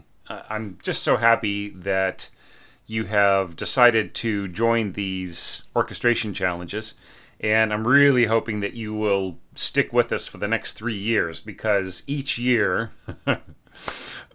I have something new to throw at the community. I'm already planning 2023, 2024, and 2025. So 2023 is going to be there's going to be some choices between things, different options to take, and I'm really going to prepare everybody for the challenges that are going to be given to us next year. And then there will be something incredibly delightful and exquisite and rare to orchestrate in 2024, and then in 2025 is going to be a massive extravaganza of choices and different things to to realize orchestrally. So yeah, so stay posted for that, and really hoping that you will stick with this and keep sending me these evaluations, because I'm really enjoying looking at your work. And it just seems to me that like this is better than last year, and it really have an improving craft here. All right, so having said that, let's talk about 3 really important things. One of them is slurs and bowing and phrasing and everything else.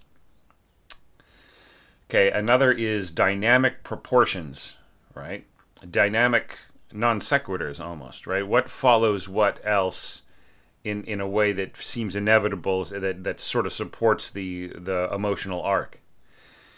And then the third thing is instrument ranges. All right, so let's talk about instrument ranges first. So you notice with this Sibelius score, like kind of tell you like what notes are out of range. So if you've been ignoring that because of things like this harp, for some strange reason, the harp is showing that these notes are out of range, and they're not at all for a harp. And I would have to dig into it. You may have used a different instrument, but then just named it harp or something. I would have to look. So it might still think that it's this other instrument. But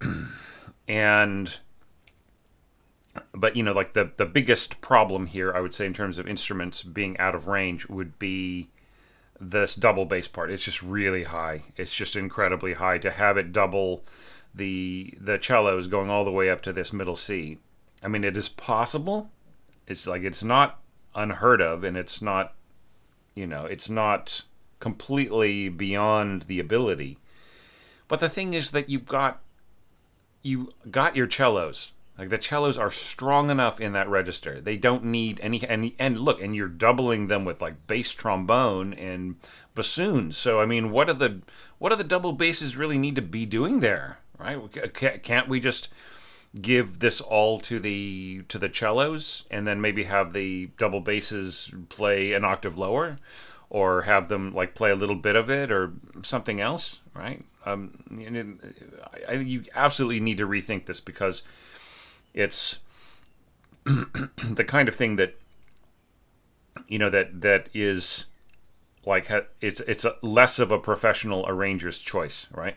So like if I suspect is as I suspect, if my suspicions are correct about your motivations in this, that like that you want to be a more professional, more to score things that are going to be more natural to the orchestra, and things that are more usable, and so on and so forth.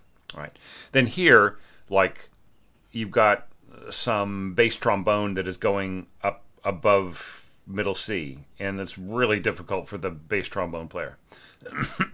These notes are all really easy on tenor trombone. You got 2 trombones sitting on this G. Do we really have to have both of them up there? Maybe the second trombone could be playing this, right? And then we're going to talk about like how much weight, how much fluidity the trombones have to begin with, right? But let's get there slowly, all right? Because there are a lot of different things are depending on each other, right? So let's go back to this, right? You've got bass clarinet, okay, playing sounding F sharp here. And then down a third from that, you've got bass trombone. And then above that, you have got flutes and piccolo playing an octave. So is this intended to be first flute, or is this just like, is this A2 or whatever? So like you're taking pains to like mark in when you have two of something, but you're not telling me when you have one of something. So you really have to say that, like, I mean, you don't have to say it with a bass clarinet. That's only a single instrument on a single staff. But when you have two flutes allocated to one staff, then you really have to tell me, who is this person, right? Is this first flute or second flute? Now, like, yes, here you're saying, oh, well, here's both flutes, but that doesn't help me with this one because you don't have like what you have here. Like you've got a rest in the first voice, right? So that tells me this is second voice. So if you had a rest in the second voice, that would tell me this is first voice, but you don't even need that, and you don't even need this. All you need is a marking that says number one, period, right? And then that tells me that is the first flute. And then here, same thing is, you could just say, you don't need both voices, you could just say A2, right? And then here you could just go back to like, and then you could say 2, period. Do you see what I mean? So you've got a lot of unison scoring. You've got a lot of scoring that could be done in intervals rather than in separate voices, right? So in other words, like two notes attached to the same stem. So it's like there's a lot of kind of unnecessary. It's like very, very busy. So that's where where things like A2 and so on come in handy. Now here, 4 horns. You're using 3 voices on the same staff in places. So you really only need 3 horns for this kind of scoring. So what I would do if I were you is use 2 staves, right? Is have and study some of the tips that I have on scoring for horns with the third horn. Like when there's a harmony like this, the third horn takes the middle voice and the second horn takes the lower voice. And then when you have like 2 instruments working together, like on a sort of a higher, sort of a melodic passage, it's usually first and third. When you have them sort of in the middle like this, it might be first and second. And so there's a bunch of different things, and that this will all become more clear the more score reading that you do, right? But there are still things that are really unclear like this. It's like, do you want 2 and then you want a single voice or something? And if you want a single voice, is that first horn? Who is it? Right, so you have to tell us, right? 1 period, 2 period. Who is this person? All right, all right. Now, like with all of that out of the way, let's talk a little bit about the balance of what you are scoring here. All right. So, piccolo in its lower register, an octave above flute in its lower register, beautiful balance. Bass clarinet in its lower clarina register, playing soft, also has a flute-like sound. Beautiful. Then you throw me some bass trombone at piano. All right, so this is throwing everything off balance. Now, if you were to mark this down to pianissimo, right, and sort of keep the brass down 1 notch, then a lot of this stuff would balance. But the way that it is right now, it really is even at a softer dynamic, the brass will tend to like just be more radiant. They're going to glow, right? It's like a glowing ember, right? Amidst all of this very delicate tissue, right? So what does the glowing ember does? It burns up the tissue, right? So is there some other choice that you could use here besides bass trombone? I mean, you're using bass trombone fairly high, right? Like when it starts to get above the staff, it starts to have this wonderful kind of forced sound, almost a strained sound as it gets up to D, C, and so on.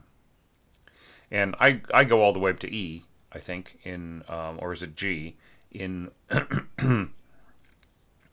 in my score, but I'm doing it like for a specific reason because I really want to force that sound, right? It's all possible, but here it's just not like it is going to shout out over everybody else. That's the problem. It's like as the bass trombone gets towards the upper part of its register, it just gets very loud, very intense, very and it's uncomfortable for the player. It's like it is the mouthpiece of the instrument is made to favor lower the lower spectrum of the instrument, right? So it's hard enough for the player to play this delicately. There are all these other players. There's a horn player who could do this just, I feel, way better, and blend beautifully with the bass clarinets. I would still mark them down to pianissimo. Or you could just have this be two clarinets, or a bass clarinet plus bassoon. But the bass clarinet is just so heavy. All right, now here it's sort of like call and response, but it's so strong, even with everybody marked. You go da da da da, and then you have quasi tutti, right? Bum bum. Right? It just really is. That's what I'm talking about. The proportion of your dynamics, right? The proportion of the strength of the orchestra. So I feel it right in here. It was just so powerful. It just feels like a shock. I just feel like somebody is saying, once upon a time, there was, these three little bears, and then they turn around and slap me in the face, like, hey, wake up. Now. It's a very punk thing to do, and if that is what you are drawing on, then that's cool. All right. And I've already talked about robbing the downbeat of its emphasis by using the piano slurring. So I'm not going to go into it, but just look over some of my other evaluations, and just think: do you have to da? Can you just go bum bum? And then you're slurring across repeated notes. What does that mean? Da, da, da. What is going on here, right? There are reasons to slur across repeated notes, but I'm not seeing the justification in it in this passage. And I'm not, and usually that's done as a portato, with a tenuto mark on each note, so you get this kind of kind of thing with the stomach doing the articulation rather than the tongue. All right, but I'm not seeing the justification for it here. Look, and you leave it out here, so why is it here, right? So think about these slurs, right? It all matters. Okay, but once again, if you must do this, then what if you just cut this down to single players, one clarinet, one oboe, one flute, and really soft brass? Right, just drop them down to pianissimo. Try some of this. Try some of these suggestions as I'm going along. Start taking notes and adjust your make a copy of your score, and then do some of these adjustments and see how it sounds in the playback. All right, and here you're saying piano mute, mute, mute, mute. All right, so I would just say, all I have to do is just say consort at the beginning of the passage, and that will apply to everybody. Okay. So, and just a sort of a question is, are these muted? Right? Does it continue? So, because the implication is, if you just say mute here or whatever, then the mutes are just going to stay on for the rest of the passage. So, do you want that kind of raspier, more, kind of front of the face kind of a sound with your trumpets? Do you want that sound in this beautiful place right here, especially asking for this high A, which I will talk about in a minute? Okay, so I would just say, really, think about bringing this way down. You have to tell us who this is. You could do away with all these second voice rests and things, and just mark just get rid of this, and then just mark 3 period over it, or 2 period, right? And then just come back in with it, because look at this. That's a mess, right? These rests and everything else. What would be the way to mark this? Would be like this, right? If you really wanted that second voice effect, if you really want to stick with that, then this is what you need in there, not the just sort of random rests and so on, right? All right, see, this is what it should look like. So there's a lot of, and in situations like this, you could just completely, hang on, I'm trying to do this and I'm not holding my keyboard right. So here I'm selecting all of the second voice rests by going Shift Alt Control 2 or Shift Option Command 2, right? And then I'm going to erase them. Oh, look how beautiful that is, right? Even with two voices coming in, it's better to have this particular approach with your rests. Okay, all right, well, that's fine. Like, there's no need to get into that too much. And here you've got bass clarinet doubling violins and the third trumpet doubling the violas. So it just really has to be incredibly soft in there. You have to, if you have pianissimo marked here like I advised, then then that would be one way of controlling that. But it's still going to have a tendency to really glow over everything else that's happening there, especially with these really soft flutes above, right? Okay, now moving on, like once again, like everybody kind of comes back, and like the these notes are introduced with a pickup, right? And the da da da da ba ba ba ba ba ba ba da da, right? So this kind of leads to something new, right? But like these instruments, or sorry, these instruments, these notes are being introduced without any kind of ba ba kind of a thing. They're just appearing, right? And they're not part of this da da da dum kind of stuff happening in the brass. Okay, all right. So yeah, my only critique with this, like, there were a few issues continuing on with some of the notation is a little weird, and they really need to be cleaned up a lot with the way that this is scored. But and of course this should just be a single. Like, you need to hide one of these. And there's yet another one. Oh man, how many do you have here? Oh, I see what's going on. Okay, all right, so so don't do this. Just like if you have all four voices, then just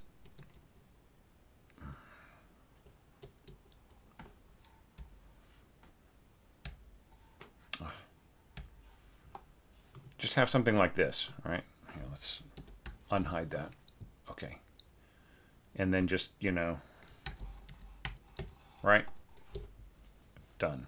Right. So it's just so much clearer to have something like that, if that's what you intend, right? Just try to simplify a lot of this scoring.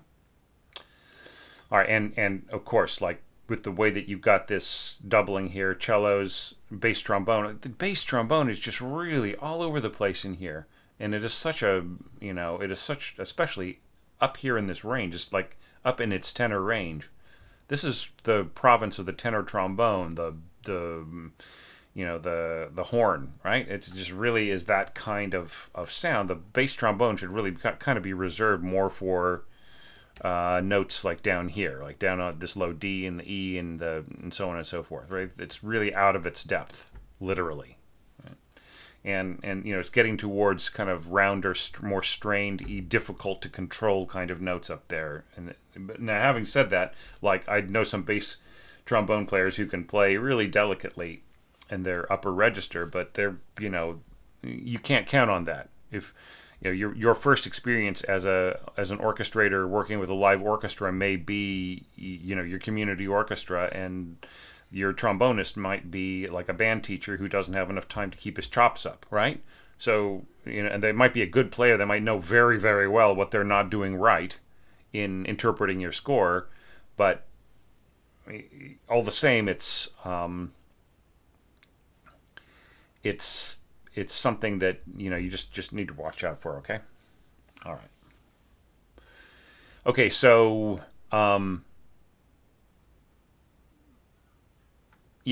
so dynamic contours once again. All right, so soft, kind of a slap in the face here, soft again. And would there be any chance of like building towards this? Like, what if everybody else came in like really softly and then pushed into this, right? Rather than it just all of a sudden starting, because it just seems kind of just really kind of a jolt once again. The way these elements reintroduce themselves, right? And then like that crescendo towards what, right? Diminuendo from what, right? Like you already have hairpins in there, so you don't need the crescendo marking and text. And if you're crescendoing towards something and there's enough to justify the diminuendo mark, then what is the destination dynamic, right? Does there need to be one? There doesn't have to be one. But after piano, what is going on here? Piano, piano, piano, diminuendo to what, right? So could this gain in strength all the way up to mezzo forte here, and then diminuendo down to a pianissimo? Just like really take control. You are the god. You're the god, to quote TV's Frank or I'm the God from Mystery Science Theater. So look, and this is kind of strange. You have dotted half notes tied, and you also have a dotted whole note. This should all be dotted whole notes, right? And then once again, just like tell us how many of these horns there are. And really, this should be 2 staves of horns, right? And just put your first and second on the top and your third on the bottom, and the third will be in a 3-part harmony, the third will be the middle voice, and so on. Just check out some of the writings that I've done. Just go to the orchestrationonline.com website and just search under horn and just read all my horn tips. Okay. All right. And then, so then like slurs, right? So I already talked a little bit about slurring. So, there are all these opportunities to like connect things. This could be slurred, that could be slurred. This could be, like some of this, you could slur to here, you could slur to there, then this could be separately tongued, and then G, right? But like the real problem is when you get to here, right? Right, like these should be slurred, right? Otherwise you're just telling the player to go ta ta ta ta ta ta ta ta ta ta ta ta ta ta ta ta, like, and it just becomes like this kind of yakka. And the same thing with the with the cellos and so on, double basses not having slurs, right? You're asking them to go up down up down up down up down up down, with their bows. So you really have to connect it, da da da. So I would slur each beam group, and that would that gives the most this. And the same thing, slur each beam group for the bassoons as well. Or you could just do a big slur over all of it if you wanted to make it really smooth as peanut butter. And then just like let the emphasis of the beats be given to the instruments that cannot, play everything under one bow, the louder it gets. And certainly, you could add some of that here. And in fact, I'd like some of these other pitches could be added to the harp as well, just to make it one long, beautiful, continuous kind of flowing thing. All right, so let's talk a little bit about the orchestration. I think that it's not enough that you just, like, what is the change here? You had piccolo and first flute, I'm assuming. This is strange. Yeah, this might be a MIDI artifact. You don't need it, right? You're still in treble clef. All right, so I don't think it's enough to have just changed the identity of the lower harmonies to strings, rather than, and then and then to have the piccolo and flute continue to play octaves, right? So, because it's just the same thing again, right? Like we're trying on a whole new thing, right? Just like this was the introduction, right? This was the prologue. Now we're getting to the real juicy stuff, and it's the same people again, right? So I think that you think about the evolution of the texture, bringing more meaning into it, right? So what could you say differently the next time that would just really sort of preface the big surge that you're going to have right in here, right? So we've already tried lower flutes. What else could we try here? Maybe double reeds. Maybe, maybe trumpet. There's a bunch of different things that you could try. So okay, contour of dynamics. Da, da, da, da. Then everybody, dun, dun, dun. You know what I mean? So it's like, it's just this sudden surge, and then kind of leading to everybody being soft again. All right, so watch out for that. Now here you're changing that lower part of the octave to first oboe, and then we have second oboe and horn, right? So this is problematic because the horn is going to be so much more radiant than the oboes. Right? It just so you have to bring down the volume here. So pianissimo, right? Along with these people. All right, and then once again bass trombone getting this low G. Look, the horn can perfectly cover this note, right? Which for them is just a D, right? It's like a, perfectly within the, within the range of the staff for them, and a very easy note to control, and way more, a way better note to blend with everything else that's going on. Now, having said that, you are ending on a very pungent note, like really, so like this doesn't quite balance, right? So here you've got one of the softest notes of all on piccolo. The softest note I think would be the low D, right? But like this is really soft on piccolo. This is incredibly pungent, like just really has a, it has a very almost honky kind of a sound. Now, really, really great oboe players can control that, but you're asking for A2 oboes there, right? So they're so they will have to play without as much expressive nuance because they have to rein that stuff in, or else it's kind of chaos on the note, right? So that's one of the things when you go A2 on a note, on a oboe note, it has a more trumpet-like sound because the players have got to they've got to have a sort of a plainer kind of expression. All right, and then bass trombone below. Yeah. So once again, it's a sort of a stressed note. So I think there's a way of rethinking this, and I think we're also missing we're missing the E, right? The lower E. So da da da da. Was this maybe intended to be E and B, and it just ended up being a unison by accident? Because we really need the lower E to reinforce the, to add a the harmonic context to the upper E in the piccolo. All right, but I mean, generally speaking, like all of this, except for kind of some jolting dynamic, dynamic changes. I mean, there's nothing bad, there's a bunch of stuff that you might want to adjust. So I'm not saying that it's perfect or anything like that, but the overall approach, your intent here, is actually quite cool, right? I mean, I think that was this the same thing last year that you only had one group of violins? You need two violin groups, all right? You need your second violins. So I want you to rethink how you orchestrate, okay? You absolutely need to have two violin groups, right? The second violins are the rock upon which the first violins sit. So if you don't have that rock, then then the sound is just not really orchestral, right? In the way that we are trying to do concert orchestration here, right? So really rethink. Just go back.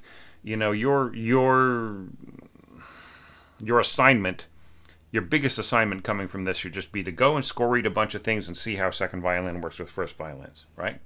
Because it's not enough just to have a violin section, right? There are 30 violinists in a standard orchestra, and 14 are seconds and 16 are firsts. So those 14 players, they have a role, right? You gotta just really just dig into it, because that could be bringing so much more context, right?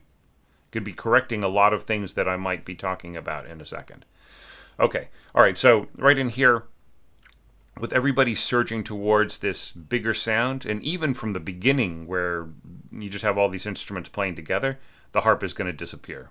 Right? And this up here, this A playing at the same time as A2 or A3, I don't know, trumpets on this high A, gone, completely absent. There's does not have any chance to compete. Here it's beautiful though. It's beautifully exposed. There's, all of these instruments are working great with the harp. This is a great idea. But like here, what's the point even, right? I mean, what function does this do that like all the other instruments aren't, right?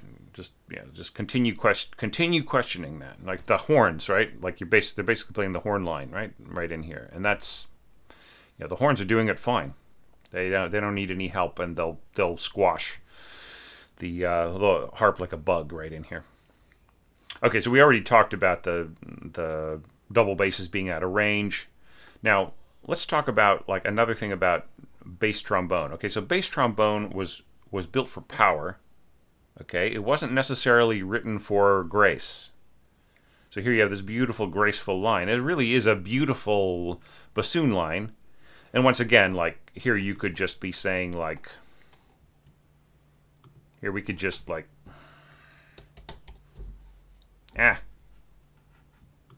sorry. Hit too many keys at once.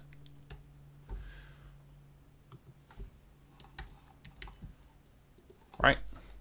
Just as easy as that. Now, you might have been thinking, oh well, I will double it up, and that will go into the that'll make the mock-up more realistic. It might, but it's fine to not do it, right? Okay, and another thing too that you could do is you could have like a first bassoon, and then second bassoon. Like you can divide these lines up between the players, all right? And that just makes it easier. Like you have one player covering more of the lower notes and the other player covering more of the higher notes, right? And especially right in here. Watch out about playing. Watch out about bassoon notes doubling up, like playing A2, even A3 or A4. In their tenor register. It is a specific sound. It does have its uses. It's not impossible, but it's better to have one player. And especially like this, with the way that you've scored the trombone right in here, it's really going to just shout it down. So this stuff, all right. So talking about the uses of the second violins. What if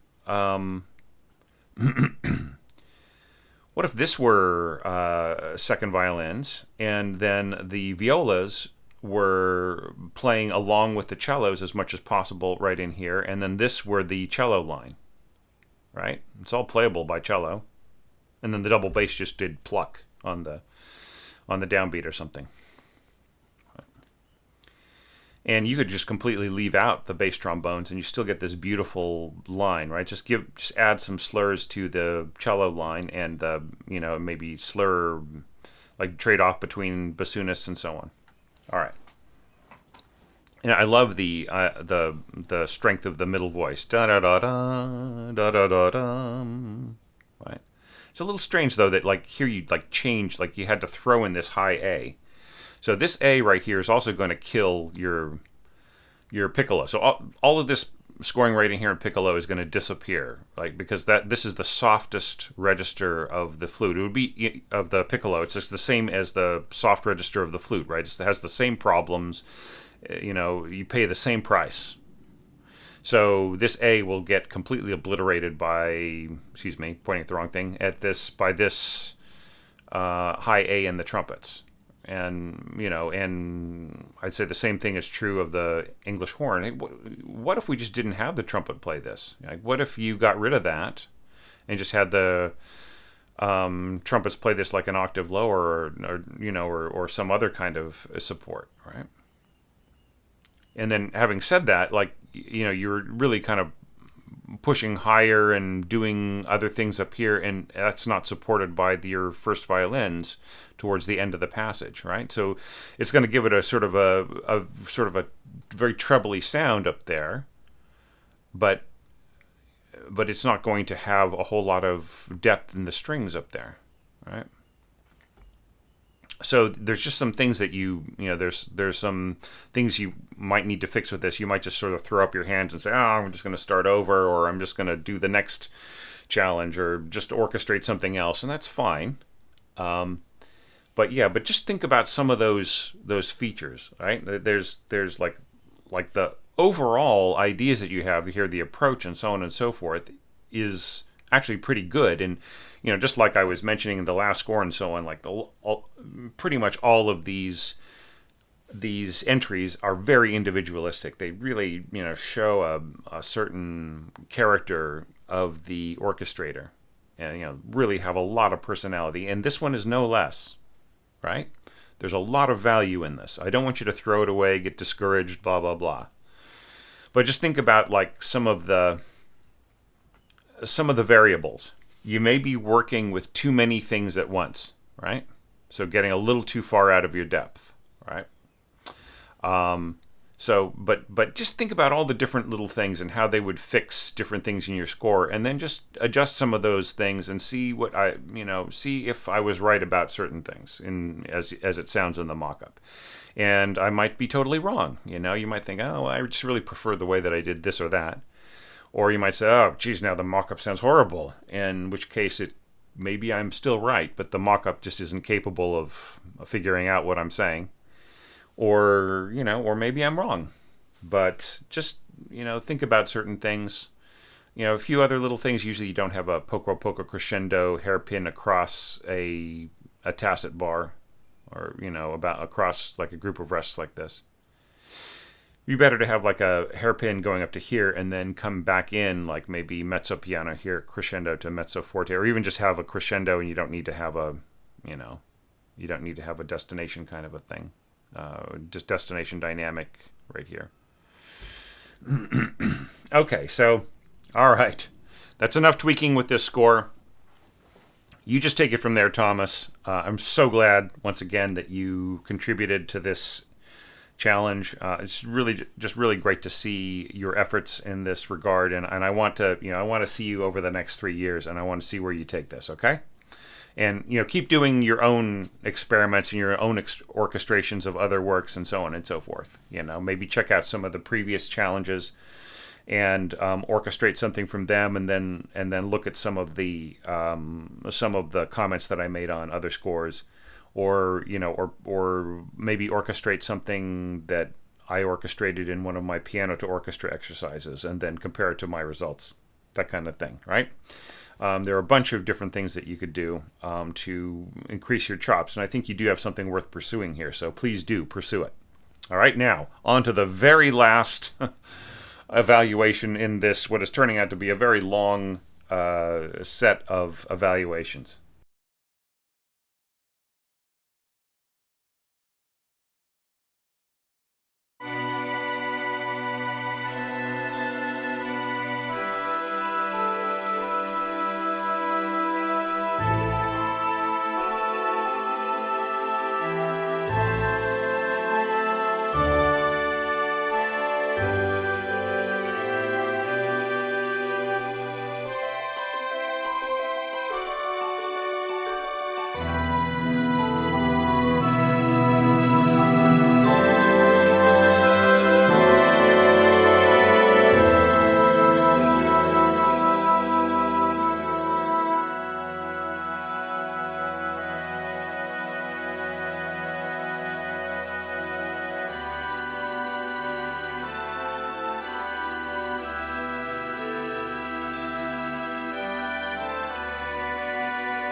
It's really remarkable how our last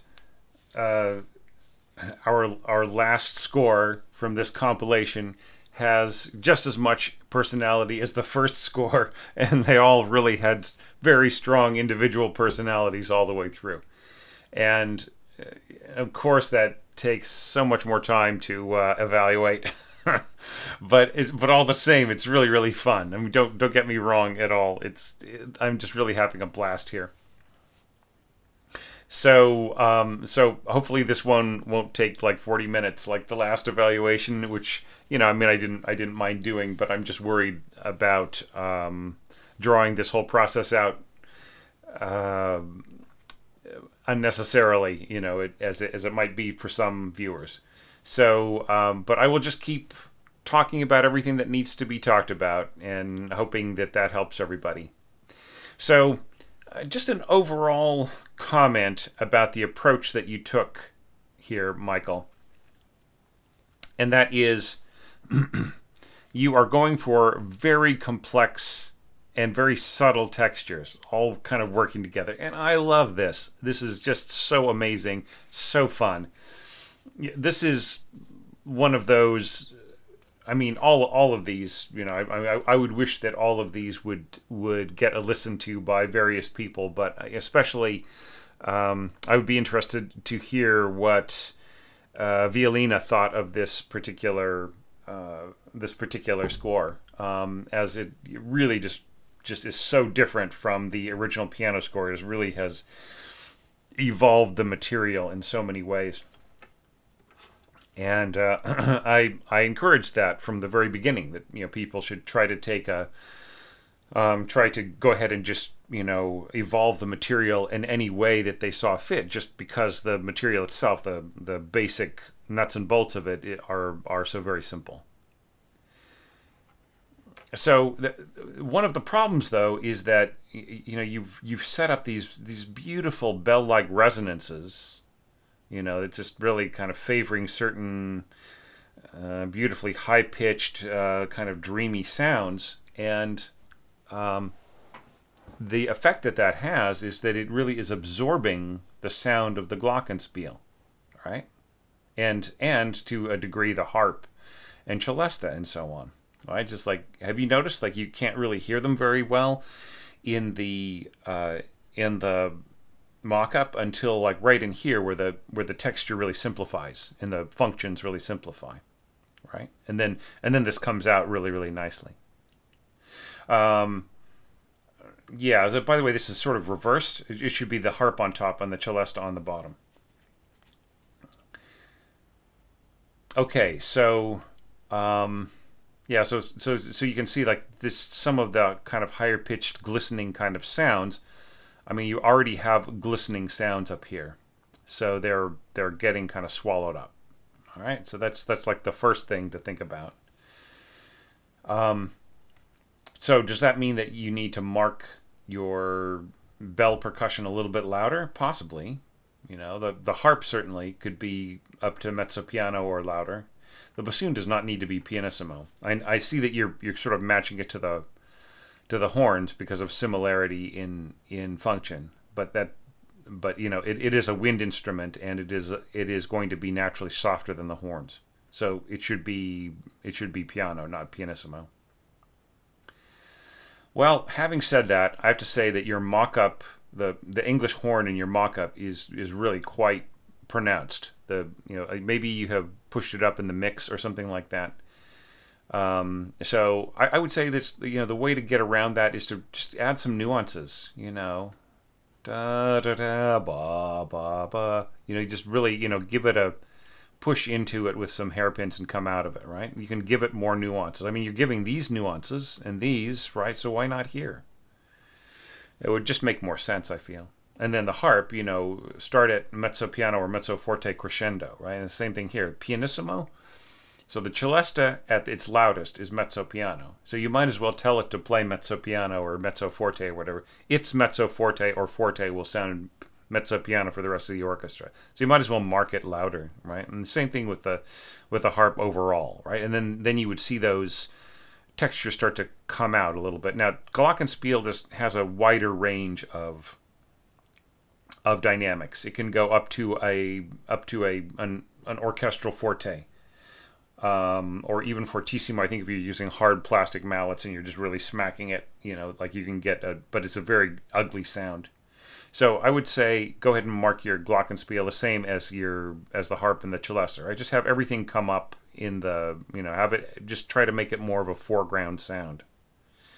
Now, the exception to that advice would be is if you really wanted this to just sort of float into the background and you just wanted it to kind of inform the texture, just sort of sweeten it in the background, but not really be part of it, like be something that was all that audible. In that case, just leave it where it is. It's fine.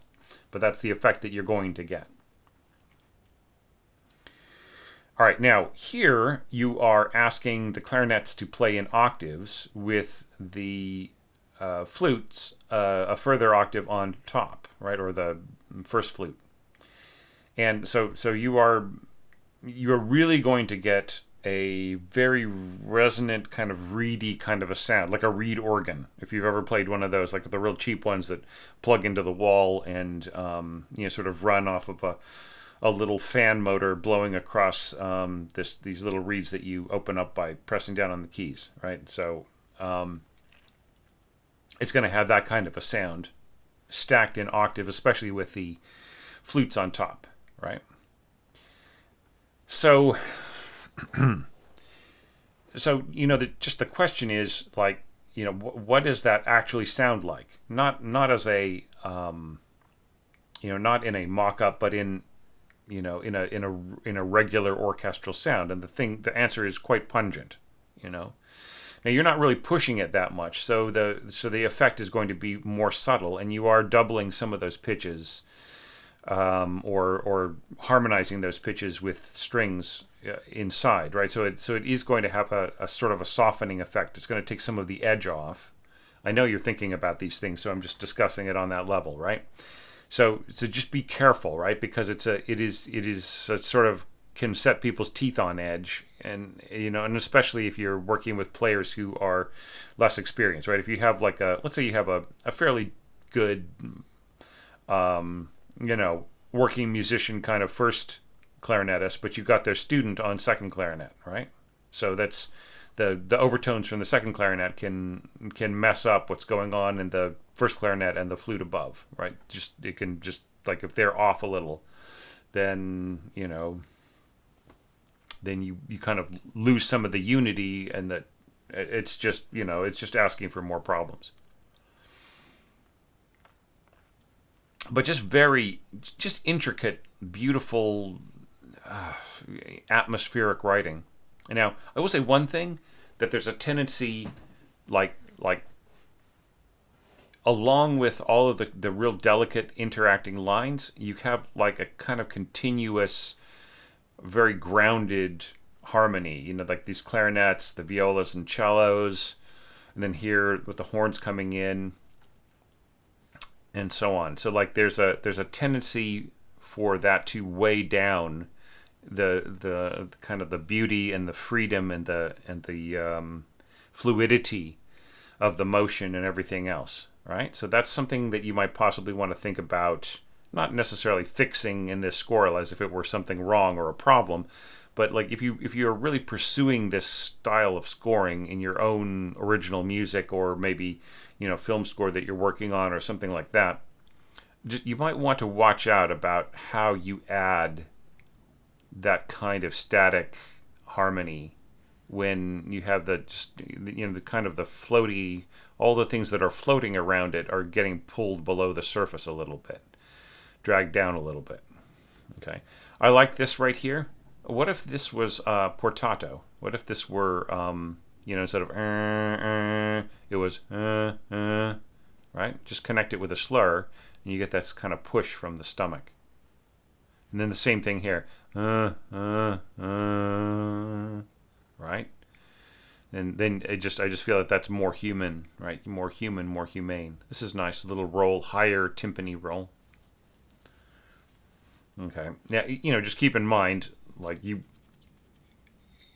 are really changing the context of the harmony in a lot of places, right? And that's fine, just as long as you're aware that that is what you were doing, and you didn't just like forget where you were in the harmony and added a bunch of stuff and then later went back and said, oh my God, it's just, this doesn't feel like G major anymore, right?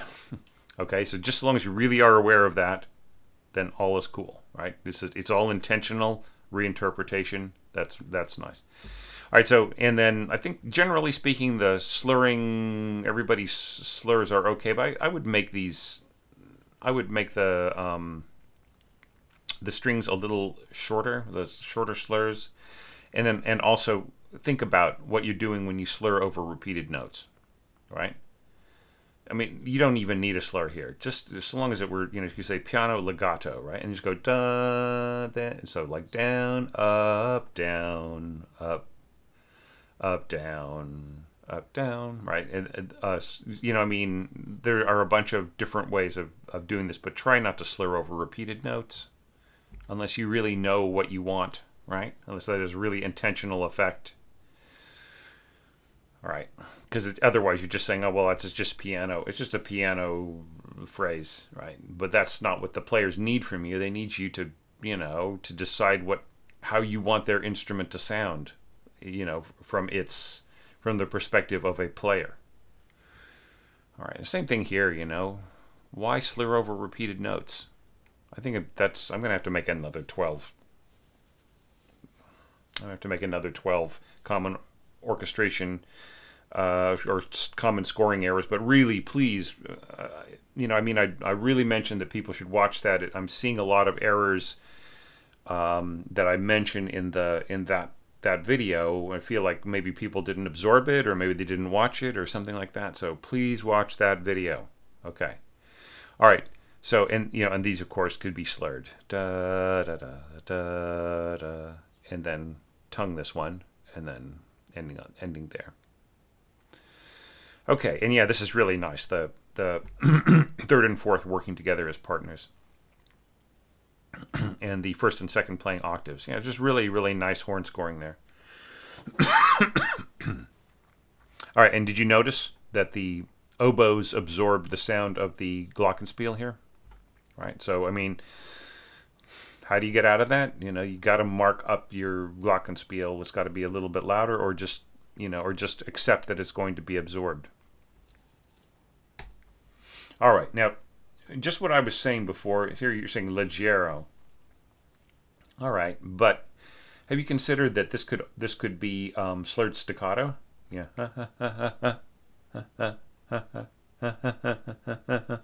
You know what I mean? And do it in groups of like group this, group this, group this, group this, and then group this separately, right? And then make this into a slur. Da, new slur. Do you know what I mean? I just think that brings more character, and you really want the lightness, right? Right? Then score it that way, right? Rather than just having them going ta ta ta ta ta ta ta ta ta ta ta ta ta ta, which is in itself its own kind of articulation. But I just feel it's not enough, right? You need something to differentiate it from the flowing bass clarinet line, and also that you don't want the one to absorb into the other, right? Like the way that it is now, this is interfering with the function of the bass clarinet line. Yeah, it's really, really cool that you have bass clarinet really covering the left-hand patterns. That's all very nice. I really love that idea. Very cool. And you don't have to slavishly, like you're showing, I don't have to slavishly write every single note from the left hand, right? So that's all great. Okay, and this is all really nice. La melodia ben cantando. Well, okay, if that's true, then why don't we have more of a singing type of phrasing? Down, up, down, up, down, up, down, right? Up, down, up, down, up, up, down, up. It doesn't have to slur over. Down, and so on. Do you know what I mean? Just think more like, the best option would be that all of these players were playing with their bows in the same direction, right? At least, that's the way that the string section wants it, right? So if your violas are going to be going down, up, down, up, then why can't everybody else do it? And they just all, they all move together just like one organism, right? I mean, think about what you're doing with these strings, about giving them the most meaning and the most the most togetherness that they possibly can. I mean, especially if you're going to say La Melodia Ben Cantando, right? If everybody is singing together, they should all be one voice, right? Okay. And then you can either have these long slurs, or you can help out with the sense of phrasing and the strings. You don't have to do either. It's just whatever. But the more unified that it is, the more that it all will appear to sing together and be its own thing. All right. Now the coolest effect of all here is English horn doubling the chimes, right? Is such a nice idea, right? So, but you're going to have to bring it out, because why can't you hear the chimes? Is because just like all the other bell instruments, like the more complex of a texture that you've got, the more the sound gets absorbed. And there's absolutely no reason why you cannot bring this out of the texture more. You could, like, everybody is like piano and everything. And by the way, this needs to be piano, not pianissimo. Let me jump back for a second. Just really go ahead, mark this pianissimo, give this nuances, give this inflections, da da da da da da da da da da. You know what I mean? Just like, push into it and let it be piano, and and it'll be fine. It just gives much more meaning and flow and motion to this. All right, okay. So back to the chimes now. Okay, so so this can come out, right? So everybody is sort of playing piano, poco poco crescendo. The harp, come on, like the harp is too soft to be heard over all this. They should be mezzo piano, right? They could even be mezzo forte. And your chimes could be mezzo piano or mezzo forte. Or, you could be mezzo piano and then like have a tenuto mark, just so that the percussionist is really going ting, ting, ting, ting. They are giving it a nice firm stroke. Okay.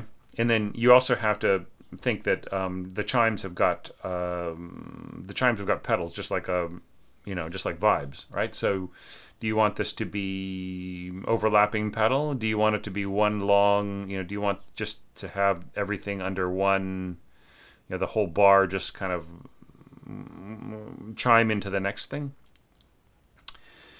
All right, so you really just, if you want these chimes to have a presence, you have to bring them up. And you might as well bring up their partner as well. See, here saying piano solo, and then this turns into more of a solo accompanying the chimes and so on and so forth. So it's okay to bring that out. Usually I recommend against bringing up the volume of different things. This should be piano, not pianissimo. I recommend against bringing up the volume of certain things, but in this case, we really do have a special situation where the English horn is working together with the chimes, and the chimes are sort of underpowered because they're getting absorbed by the other elements. So, and just as I mentioned with the horns having like slurred staccato, you should also do that with your clarinets, right? I mean, just as a lighter sound, and it takes away its interference with the the flowing harp and bass clarinet. Okay, well, all of that stuff aside, I just really think this is a beautiful, beautiful score, right? So, like, try some of those tweaks. Like, make a copy of your score, and kind of go back over some of my suggestions and some of my, just for making a better balance, and having different articulation styles for some of your instruments and so on. And just see what that sounds like. See, here you got slurred staccato, so why aren't we seeing more of it in other places? Anyhow, great work. Really happy that you sent this to me, Michael. And just as I mentioned with and this really goes out to everybody. I just really am curious as to how people would approach the next few challenges. The challenge that I'm going to be holding in 2025 will actually be the 10th one in a row, our 10th anniversary, as it were. In both ways, like 10 years since we started, we actually started doing these challenges in 2014, 2015, around then. So it'll be definitely around 10 years since I started doing it, like, from time to time. And then, like, in terms of it'll be the 10th challenge that we've done. So depending on which way you like to mark your anniversaries. So so I've got something really special planned for that, something more lyrical for the year before, and then next year I've got some options, and I'll be really preparing everybody for the style that we'll be doing. So anyways, so think about all these things, and good work is all I can say. Good work to all 6 of my participants. And thanks everybody who has stuck with this with this video so far. It's not. I've been compiling things as I've been going along, and it looks like this one's going to be close to 3 hours long. So wow, these are really intended to be like 90 minutes long. So I'm almost doubling the time. But it was, these early ones can be longer just because there are a lot of things that I need to talk about that haven't been talked about yet. And then like later on, I can just say, oh, look at this video, look at that video, as I mentioned before, etc. Right? But it was also just because everybody had such a strong personality in this, such individuality, and that sort of combining with the problem of, seeing certain things start to come up over and over again and noting that and so on.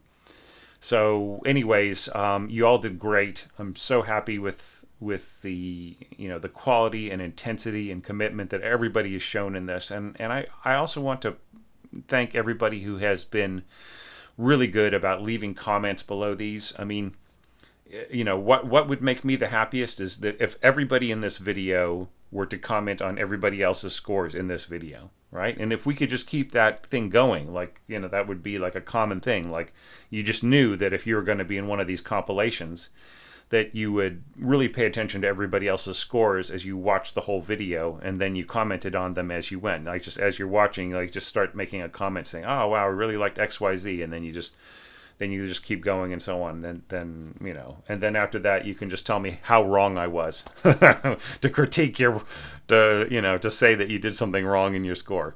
So it's all fair. So anyways, thanks everybody. This is really exciting, and it just really gave me all the energy that I needed to take care of all the stuff I need to do today, which is going to be a pretty long day, and started really early. Alrighty, so see everybody soon, and yeah, keep up the comments. They're amazing, and think about next year. All right, see you soon.